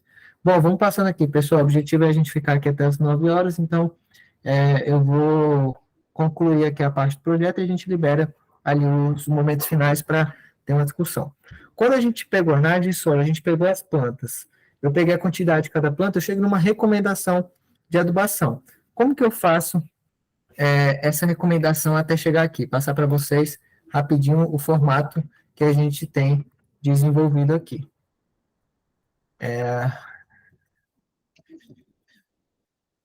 Aqui, ó. Então, aqui a gente tem uma tabela que a gente calcula espécie a espécie. Inclusive, quem faz esse trabalho aqui com maior demanda é o Nelson. A gente tem aqui a cada cultura, a gente pega no primeiro, segundo, terceiro ano, quanto que coloca de cada insumo, e aí a gente vai calculando. Como eu vou colocar o café só depois, eu só coloquei a partir do terceiro ano. Tá tudo em amarelo, porque isso ainda precisa ser revisado com a análise de solo. Mas eu coloco, para cada plantinha de abacaxi, quanto que eu coloco? Para cada amora, quanto que eu coloco? Para cada mangaba, quanto que eu coloco? Para cada manga, etc. Eu vou colocando, cada planta eu vou colocando a sua quantidade de acordo com a demanda de cada cultura. E aí eu venho aqui e coloco a quantidade total de plantas. Então, essa fórmula aqui que a gente fez, ele já vai me dar o total de cada cultura, de acordo com cada nutriente, de acordo com os anos que são de cada aplicação. E aí eu tenho um total de cada cultura, a gente analisa cultura a cultura, porque as culturas têm exigências diferentes, e aí no final eu tenho o total geral, onde eu vou ter quanto que eu vou ter que aplicar de agrosilício, quanto que eu vou ter que aplicar de composto, quanto eu vou ter que aplicar de cada fonte de nutriente para eu conseguir fazer a minha adubação completa. Eu já coloco para os 5 anos para eu ver o que eu vou ter de demanda, o que eu vou ter de custo até lá. Beleza, então aqui é a parte da recomendação de adubação, a gente chega por esse formato, e é imprescindível ter análise de solo e saber a demanda de cada cultura. Bom, como que a gente faz o planejamento agrícola?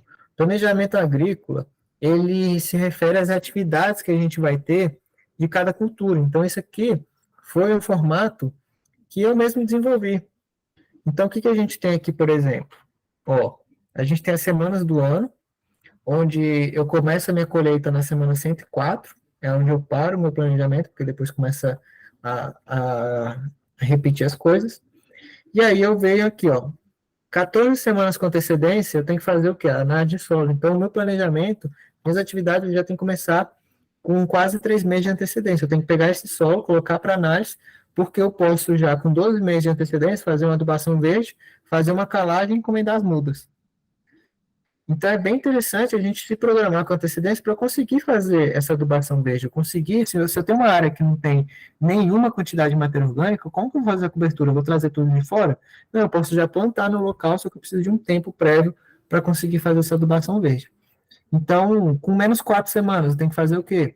Eu tenho que fazer aqui, encomendar insumos de irrigação. Eu já vou encomendar todos os meus materiais para eu instalar e estar tudo no jeito quando eu for plantar. O material de irrigação pode demorar para chegar, os insumos também podem demorar para chegar. Então, é interessante fazer isso com um mês de antecedência, já para evitar ter que pagar caro, ter que ficar indo atrás de coisa mais longe e conseguir ter um material de maior qualidade. Bom, com 2 semanas de antecedência eu faço a aclimatação das mudas, com 1 semana de antecedência eu faço o preparo aqui e aplicação do Jadam, Soil 1, que é o biofertilizante que a gente tem estudado, que a gente falou já, que é a partir de batata inglesa e alguns outros compostos, ele ativa a vida no solo, então ele é uma inoculação de micro-organismos. Com meia semana, eu faço a adubação inicial, preparo do solo, na semana 0 eu já tenho aqui, plantio e cobertura do solo. Com 12 semanas, eu começo minhas primeiras atividades. Então, é um modelo que eu tenho baixa demanda de mão de obra. Então, com 3 meses depois, eu já tenho aqui a capina seletiva e a poda de estratificação. Depois eu tenho já, mais depois de 3 meses, capina seletiva e adubação de cobertura. Aí eu vou repetindo bastante. Nessa etapa aqui, eu chego a ter mais o quê? Poda de estratificação e adubação e capina seletiva. Poda de estratificação, adubação e capina seletiva. Poda de estratificação, adubação e capina seletiva. E aí, com 74 semanas, eu tenho a indução floral do abacaxi, que aí eu vou fazer ele produzir. Então, com mais ou menos 1 ano e meio, eu faço a indução floral para eu já estar com o meu abacaxi produzindo com 2 anos de idade. Então, eu queimo ali o olhinho dele, eu posso fazer com gelo, posso fazer de alguns outros formatos, para que o meu abacaxi ele estresse e comece a produzir. E aí eu vou fazer outro tipo de adubação. Com 78 semanas eu vou fazer uma adubação de cobertura de floração. Ou seja, uma adubação de cobertura com maior concentração, pelo menos, de potássio, de fósforo, de alguns outros nutrientes que vão ser essenciais ali para o desenvolvimento do fruto. Porque a planta, quando ela quer crescer folha, ela precisa de mais nutriente determinado, ela precisa de mais determinado nutriente, quando ela vai crescer o fruto, ela precisa de mais de outro nutriente. Então, é importante a gente ter essas diferenças também na adubação. Eu tenho a adubação de cobertura para vegetação e eu tenho a adubação de cobertura para floração. E aí eu consigo me organizar de acordo com as atividades. Isso aqui é do abacaxi, mas eu tenho também de algumas outras culturas. E o ideal na agrofloresta é eu ter de todas as culturas. Então, eu tenho a da pitaia, eu tenho que ter a da manga, e aí eu vou juntando isso aqui de uma forma que eu vou mostrar aqui para vocês, como que eu fiz esse planejamento, que ele é bem interessante. esse planejamento, o que a gente faz? A gente faz aqui uma planilha do Excel, a gente coloca tudo, né, com a descrição. Então, como que eu vou fazer o plantio? Plantio de mudas com boa profundidade, tomar cuidado para que não entre a terra no olho do abacaxi, eu vou colocando toda a descrição, isso aqui vira um documento para ser seguido, né, como que tira a análise de solo, como é que eu vou encomendar as mudas, as mudas adaptadas na sua região, livre de fusariose, solicitar o tamanho padrão de 30 centímetros, não é interessante você pegar muda pequena e nem pegar muda grande. Então, a gente vai concentrando todas essas informações de cada cultura. Eu trouxe especificamente do abacaxi, ele já está pronto, isso aqui vai ficar disponível aí para vocês também. Sempre a gente vai tendo que adaptar, então pode ser que mude esse planejamento de uma região para outra. Por exemplo, aqui, ó, eu tenho o preparo do solo. Se meu solo for argiloso, eu já vou fazer de um jeito. Se meu solo for pedregoso, eu já vou fazer de outro jeito. Então, se você tem um trator, você pode fazer de uma forma. Se você tem, por exemplo, uma vaca, você pode fazer de outra. Então, isso a gente vai tendo que adaptar conforme algumas especificidades de cada propriedade. Até a gente chegar no momento que eu começo a primeira colheita, e aí eu vou tendo um pouco mais de informalidade. Eu tenho a primeira colheita, depois de um mês tem outros que já vão colhendo. Então, eu vou ficar aí quase 3 anos colhendo com baixa demanda de mão de obra. E aí vem o da pitaia, depois eu completo da pitaia aqui, ó, vou completando, e aí isso aqui já me vira uma tabela dinâmica. Inclusive, quem me ajudou a fazer isso aqui foi o Diego, né, da Fazenda Malunga, ele que criou essa planilha aqui para mim. Quando eu vou mudando aqui, isso aqui já muda automaticamente, então isso aqui já é criado conforme o que eu tenho aqui na minha base de dados, de acordo com a semana do ano, quanto que eu tenho que fazer isso aqui, e qual que é a data do plantio. Então, ele já cria para mim esse cenário. Se eu colocar aqui, ó, vamos supor, ó, vou copiar isso aqui, colocar aqui, ó, só que eu vou colocar aqui pitaia. Vou colocar pitaia e colocar aqui. Eu vou colocar aqui, ó, indução floral, pitaia, capina seletiva pitaia. A planilha, ela já vai começar a ler para mim, e aí eu já vou conseguir ter aqui, por exemplo, ó, eu tiro aqui o abacaxi, e aí eu vou conseguir incluir aqui a pitaia. Ó. Fica aqui o abacaxi, e aí aqui embaixo, ela já vem a pitaia. Né? Então, aqui é uma forma de eu conseguir colocar todas as minhas culturas, eu coloco elas, e aí depois eu vou adicionando eles aqui, que a minha própria tabela, ela vai incluindo. Aqui eu tenho que fazer uma configuraçãozinha para ela puxar a pitaia também. Mas aí eu vou ter aqui, por exemplo, abacaxi, eu vou ter pitaia, eu vou ter coisa, eu já fico com um cronograma de atividades a serem feitas. Então, eu estou aqui na minha semana, vamos supor, 05. Eu tenho todas essas tarefas, ele já me dá aqui, ó, total geral. Eu tenho 2 tarefas para fazer na semana, na meia semana antes do plantio. Na minha semana 24, eu tenho aqui uma tarefa para ser feita. E essa tarefa é onde? É no abacaxi. Então, aqui traz para a gente mais clareza de o que tem que ser feito, quais atividades, o que tem que ser feito no momento certo, para a gente evitar de perder o tempo de cada atividade. Então, é daqui que a gente faz o planejamento agrícola, e fica de um formato bem interessante visualmente, para a gente acompanhar todas as atividades a serem feitas. Bom, vamos voltar aqui então, planejamento agrícola aqui, e agora já vem a parte da viabilidade econômica. Então, como que eu vou calcular? A viabilidade econômica é muito mais que isso, tá? Eu vou conseguir apresentar só uma ideia, porque ainda não tem muita coisa definida. A viabilidade econômica, eu tenho que pegar toda a minha mão de obra necessária para executar isso. Então, eu preciso também saber o preço de cada insumo. Eu preciso projetar a minha demanda total de mão de obra do meu sistema, que eu consigo colocar de ponta a ponta. Então, tudo que tiver de custo, a gente precisa colocar no sistema. Quando a gente trabalha com viabilidade econômica, a gente trabalha com projeções. Bom, a primeira coisa que eu fiz foi calcular a quantidade de mudas que eu ia precisar. Então, para eu conseguir saber qual que seria a minha expectativa de produção. Então, nessa área de 2 hectares, com o desenho que eu fiz, eu vou precisar, ó, de 33.667 mudas de abacaxi, 1.700 mudas de amora, 6.774 mudas de café, 1.700 de erival, 867 mangas, 850 glicídia, 850 leucena, 867 baru e 1.700 pitaias. O que isso aqui traz para mim de valor de mercado? Né? Deixa eu abrir ela aqui no no Excel também, que aí eu consigo dar um zoom. Bom, o que eu trago aqui de valor de mercado? Essa aqui é uma parte interessante para a gente analisar o que eu tenho que dar atenção para o meu projeto, tá? Vamos lá. Primeiro ano, eu vou ter colheita de milho, feijão de porco e feijão guandu. Eu nem considerei essa colheita ainda, mas é uma colheita que talvez eu nem venda ela, fique mais para plantar outras áreas. Mas eu já tenho aqui uma forma de rentabilizar minha área. Bom, no segundo ano, eu já vou vir com a colheita do abacaxi, né? Eu coloquei aqui uma perca de 15% de plantas, né? Então, uma mortalidade de 15%, onde a gente tem aí uma planta produzindo um fruto, eu coloquei aqui o quilo, mas no caso do abacaxi é um fruto, e cada fruto sendo vendido a R$5, né? Um fruto orgânico certificado, num preço de mercado. Eu já tenho aí uma rentabilidade de mais ou menos 141 mil de abacaxi. De pitaia são 1.700 plantas, mas eu coloco um stand de perca de 15% de plantas que morreram.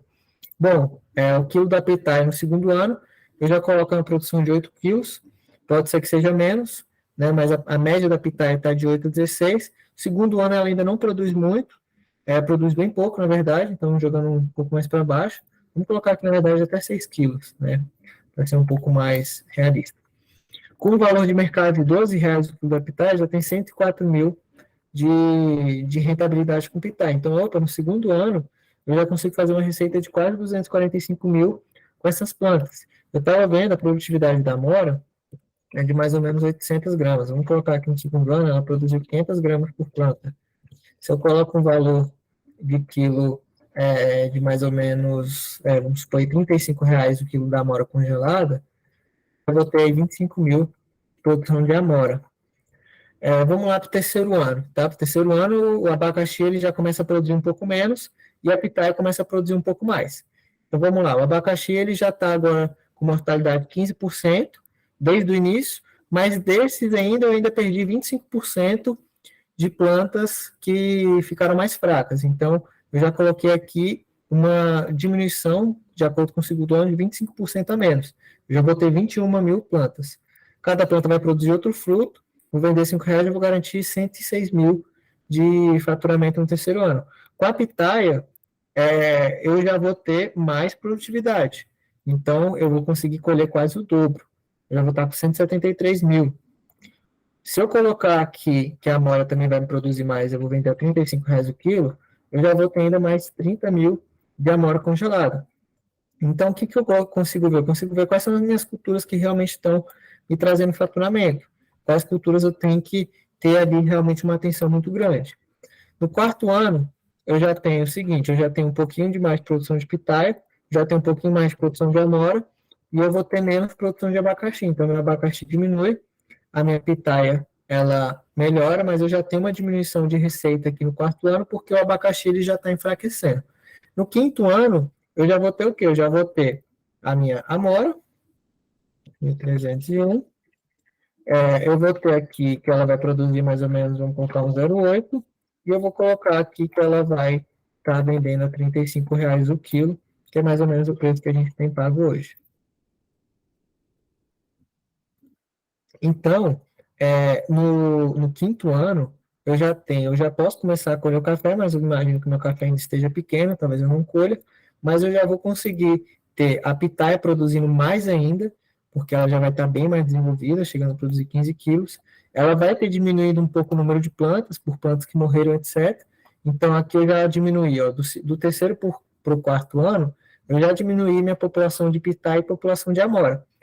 Para o quinto ano, eu já diminui mais ainda a minha população de pitaia. Então, eu comecei com 1.445 e fui diminuindo a população de pitaia pela taxa de mortalidade.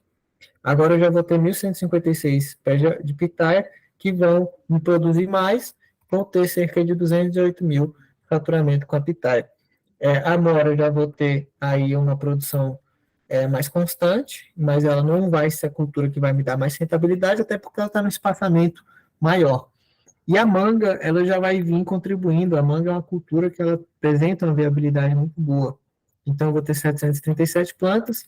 Eu pesquisei mais ou menos um pé de manga produtivo, ele dá em torno de 150 quilos. Vamos colocar aí aproximadamente de 8 a 10 caixas.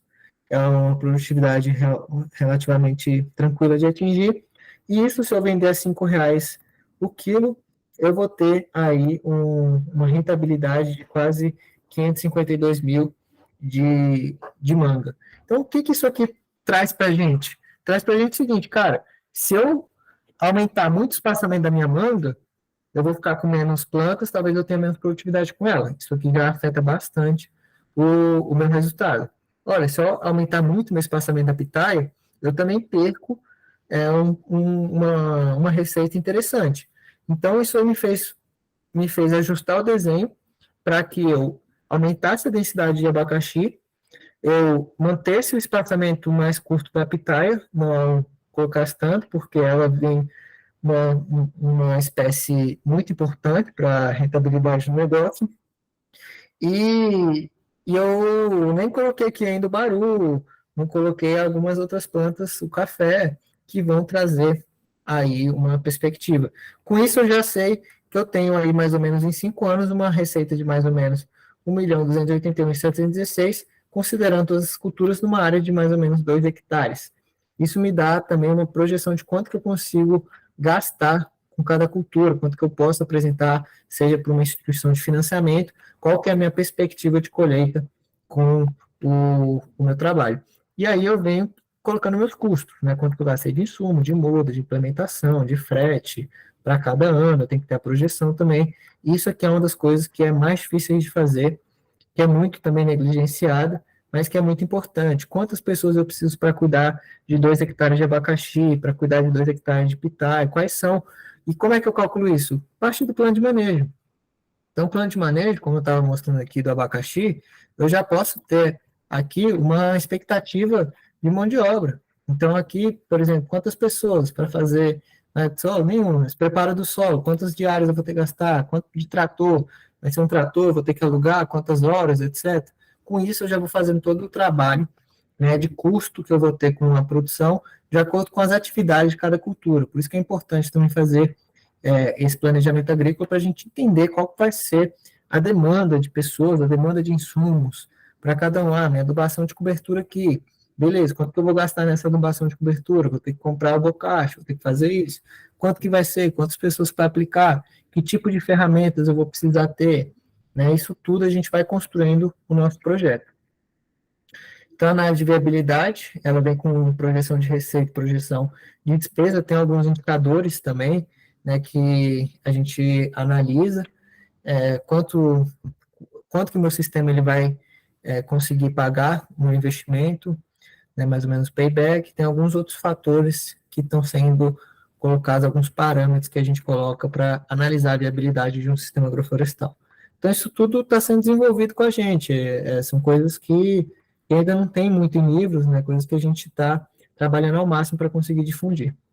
E aí vem a gestão do risco. Então, a planilha ela aceita tudo, né? Se eu coloco ali que eu vou produzir tanto, na planilha é lindo, mas o que eu tenho que fazer para chegar lá? Qual que é o meu resultado esperado? Então, as colheitas com rendimento de 80% e valor de mercado pré-estipulado. Então, quando eu coloquei aqui, eu coloco já 20% de perda. Fora esses descontos que eu fiz aqui, de frutos deformados, de plantas que morreram, eu já coloco 20% de perda em cima desse valor. Então, multipliquei tudo isso aqui por 0,8, eu já estou descontando 20% que produto que chegou amassado, produto que perdeu, produto que fez isso, aquilo. Então, a gente tem que considerar as perdas também, né, na nossa análise. As colheitas com rendimento de 80% e valor de mercado já pré-estipulado. Então, aqui a gente coloca que eu vou vender o abacaxi a R$5, que eu vou vender o quilo da pitaia a 12. Eu não posso fugir muito desses valores, porque se eu fugir desses valores, pode ser que eu acabe não atingindo a expectativa de colheita ideal. Atingir o mercado de Brasília com produtos certificados pela AGE, então é importante eu identificar qual que é o padrão, qual que é o requisito de consumo que o meu cliente de Brasília exige. Será que se eu colocar uma etiquetinha, sei lá, de qualquer forma, na amora, no abacaxi, fizer uma embalagem bacaninha para cada um, só um formato ali, que não seja, não coloque muito plástico, não coloque nada, mas só fazer uma apresentação, será que o meu mercado ele não vai agregar mais valor no meu produto?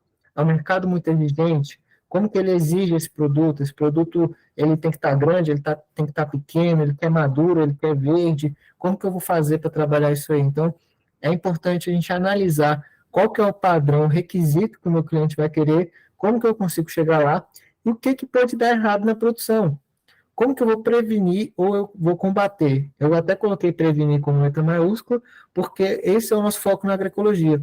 Não é a gente ficar combatendo com insumo orgânico. Ah, aqui aconteceu isso aqui, mas eu estou usando insumo orgânico, então eu vou aqui aplicar esse aqui para matar esse bicho. Mas por que que o bicho está indo lá? Por que está acontecendo isso? Por que que as plantas estão ficando doentes? Então é importante a gente prevenir do que ficar combatendo. Né? Na primavera se fala muito isso. Então, por exemplo, fusariose no abacaxi. Pô, se eu tiver uma fusariose no abacaxi, eu estou lascado. Né? A minha produção, ela vai para água baixa. Então, quais são os cuidados? Qual que é o meu risco que eu posso ter? Cara, eu preciso ter mudas já muito bem encomendadas, eu preciso fazer uma seleção na hora de eu plantar, para eu tirar mudas infectadas, eu posso fazer um processo de sanitização das minhas mudas, para esterilizar elas. Eu tenho algumas opções que eu posso fazer para evitar que eu tenha uma produção totalmente contaminada. Eruína na pitaia, também é uma bactéria que dá nos cladódios, a broca no café, etc. Formiga cortadeira, corte de água que eu posso ter, se eu tenho um sistema que depende de irrigação, se eu tiver um corte de água, será que eu não tenho que ter um reservatório de, vamos supor, 50 mil litros para eu conseguir passar pelo menos uma semana, né, livre de qualquer problema eventual? Porque se eu tenho um problema de água e minhas plantas dependem de água, se eu tiver qualquer problema com isso, eu posso comprometer todo o investimento que eu fiz. Então, isso é algo, né, que tem que estar dentro do controle, pelo menos, do produtor. Porque o que está fora do controle, ele, enfim, caiu um meteoro na Terra, não tem o que fazer. Mas, cara, acabou a água do teu sítio, e aí, o que você vai fazer? Então, se é um sistema que depende de irrigação, você já tem que ter essas coisas em vistas. Problema de irrigação, eletricidade, etc. São coisas, né, que podem acontecer com o produtor e ele precisa analisar quais são os riscos e fazer a gestão desses riscos para que ele consiga chegar no resultado esperado. Igual eu falei no papel, isso aqui é planejamento, aceita tudo, mas ir para o campo de batalha, conseguir fazer essas coisas darem certo, esse realmente é o grande desafio e, digamos assim, a chave fundamental para a pessoa ter o sucesso. Né? Então, tudo isso aqui é parte do planejamento, mas que é importante, igual vocês estão vendo aqui, vários pontos que a gente vai definindo. Eu mesmo, na hora de montar o desenho, já mudei várias coisas. Quando eu fiz a projeção de receita, eu já mudei mais coisa ainda. Eu vi que a população de abacaxi estava mais baixa, que eu precisava densar. Eu vi que eu não estava tendo uma receita tão boa com isso. E se você quer abraçar o mundo inteiro, ter várias culturas como uma fonte de renda, talvez você possa acabar se atrapalhando um pouco. Eu sou a favor de ter muitas culturas, mas eu acho que tem que ser uma área com foco em abacaxi e mais 2, 3 espécies. A outra área eu já vou focar com café e outras coisas. Na outra área eu vou focar já em outras culturas. Porque até no processo de colheita, quando você vai fazer a colheita, uma adubação de cobertura, você já tem as coisas um pouco mais organizadas e isso facilita. Bom, galera, era isso. Queria apresentar um pouco do projeto. Gostaria de ver se alguém tem alguma dúvida, o feedback também vai ser bem construtivo.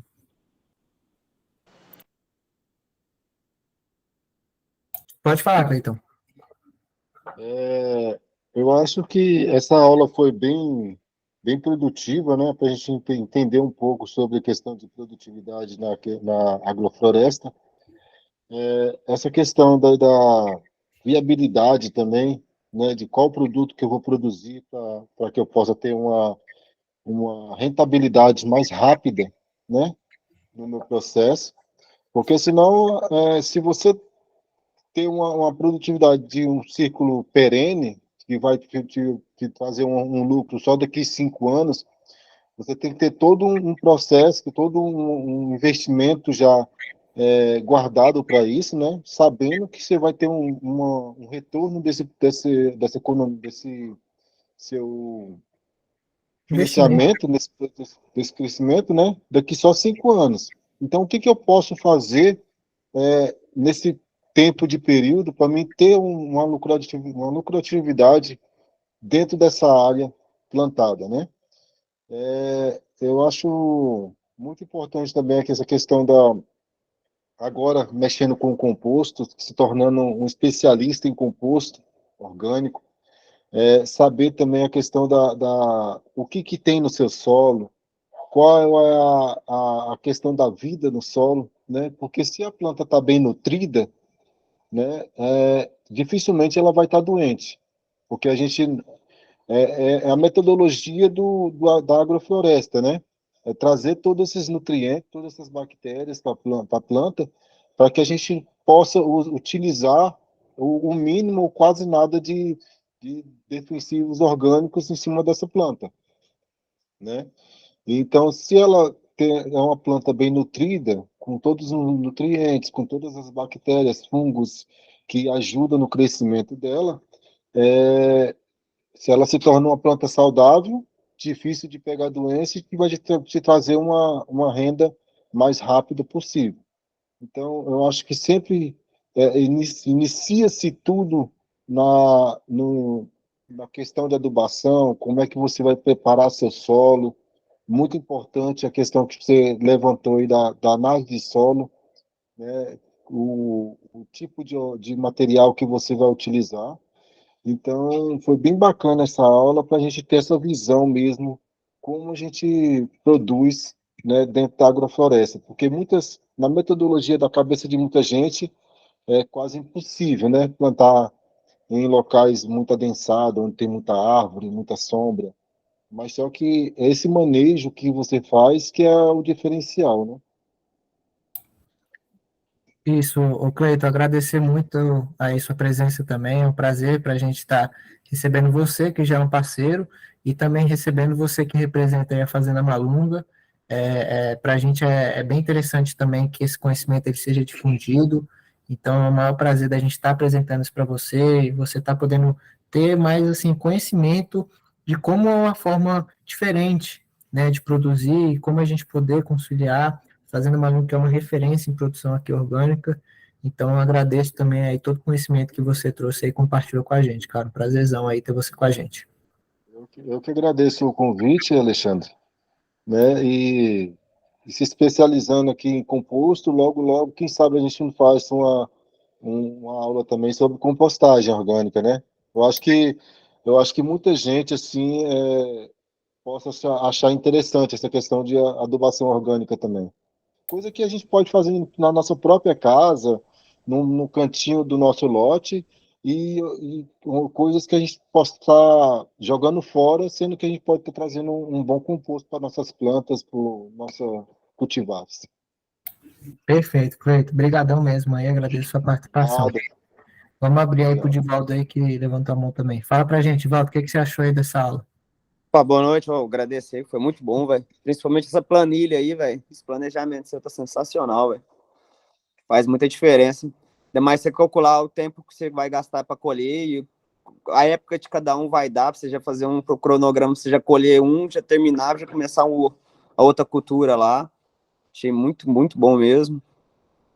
Aqui a gente também está começando a fazer usar turfa líquida com composto mineral para fazer um melhoramento de solo também, que eu acho que está faltando muito, o povo começar a preparar o solo, porque joga tipo, muito adubo no café, os caras têm aqui adubo para produzir 600 sacas, às vezes, na propriedade, vai, por hectare, e não produz nem 20 sacas, porque o solo tá lá, tá tudo jogado, mas a planta não consegue absorver, o solo muito compactado, não tem drenagem nenhuma, então o povo está começando a ver isso, tipo, em grande escala, seja diferencinha mesmo, só plantar o capim já dá uma diferença gigantesca na produção. Tô achando muito bom, o povo tá pegando pesado nisso hoje em dia. É isso aí, Divaldo, eu agradeço demais aí também a sua participação. Sei que é uma pessoa que está bem engajada, tenho certeza que bebeu já da fonte da agrofloresta e que vai ser um guardião presente aí com a gente aí. Obrigadão mesmo a essa contribuição. Eu que agradeço, gratidão aí poder participar. É nóis.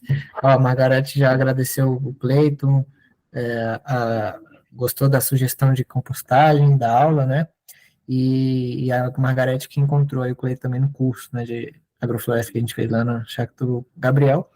E o Murilo falou que passou uma receita de biofertilizante para os amigos que cultivam feijão em Pernambuco. É o que a gente está usando nos projetos também. E aí ele divulgou aqui, ó, essa receitinha. Ô, Murilão, se possível, cara, compartilha isso aqui lá no grupo dos Guardiões, que aí que a galera consegue pegar, porque imagino que quando acabar aqui a chamada vai fugir o chat. Bom, Guardiões e Guardiãs, por hoje era essa aula que a gente ia ter hoje. Agradeço muito a participação de todos. Essa aula está ficando gravada aqui na nossa plataforma, então quem perdeu um ponto, não pôde assistir, vai ficar gravada também. As últimas 2 aulas não foram, porque foi mais construção. Eu achei interessante também mostrar para vocês como que é esse processo de construção. Então, quem estava nos primeiros encontros acompanhou como que faz o desenho, como que a gente analisa isso, como que faz a modulação da propriedade. E eu dei uma dedicada esse final de semana para conseguir trazer esse novo formato. Então, quem tiver interesse em desenvolver um projeto, pode contar aí com o apoio da nossa equipe, beleza? Se alguém não tiver mais nenhuma contribuição, uma boa noite aí, a gente vai encerrando por aqui. Pode falar, Nelson. A última contribuição, Xander, é que parabéns aí pelo planejamento mesmo. Isto é planejamento, né? Se o que é planejado já é estimado, né? Então, você já tem uma perspectiva de produção, de colheita e até de despesa, né? Então, isso é fundamental para iniciar um projeto, né? Então, foi bem bacana aí a aula, bem interessante mesmo. Boa, Nelson, brigadão. Lógico que conto com o apoio aí de vocês também, que ajudaram esse primeiro formato. A gente está só desenvolvendo melhores formatos de conseguir trazer mais facilidade, né, nesse tipo de coisa. E tem muita coisa a desenvolver, galera. É igual eu falei, o movimento, ele é dinâmico. Então, a gente faz uma melhoria aqui, faz outra melhoria. Vamos disponibilizar alguns materiais também para vocês, a parte de adubação. A gente está finalizando aí, eu e Nelson, para disponibilizar com aquele bônus que a gente tinha feito, para ajudar. Então, eu fiz uma análise de solo, deu deficiência disso, como que eu faço aqui uma correção. Olha, aqui a gente tem essa apostila que ensina você a fazer, a ver a importância de cada nutriente, identificar uma possível deficiência e, com isso, entender quais são as fontes de nutrientes que você pode colocar. Vou colocar aqui o agrosilício, ele tem a concentração de tanto de fósforo, de tanto de silício, de tanto de potássio. Vou colocar um ecosil, ele tem tanto disso, tanto daquilo. Para facilitar, a gente vai colocar uma apostila. É um pouco mais delicado a gente conseguir divulgar um produto desse, então está passando por um desenvolvimento e uma revisão aí para a gente conseguir trazer um material com qualidade aí para vocês.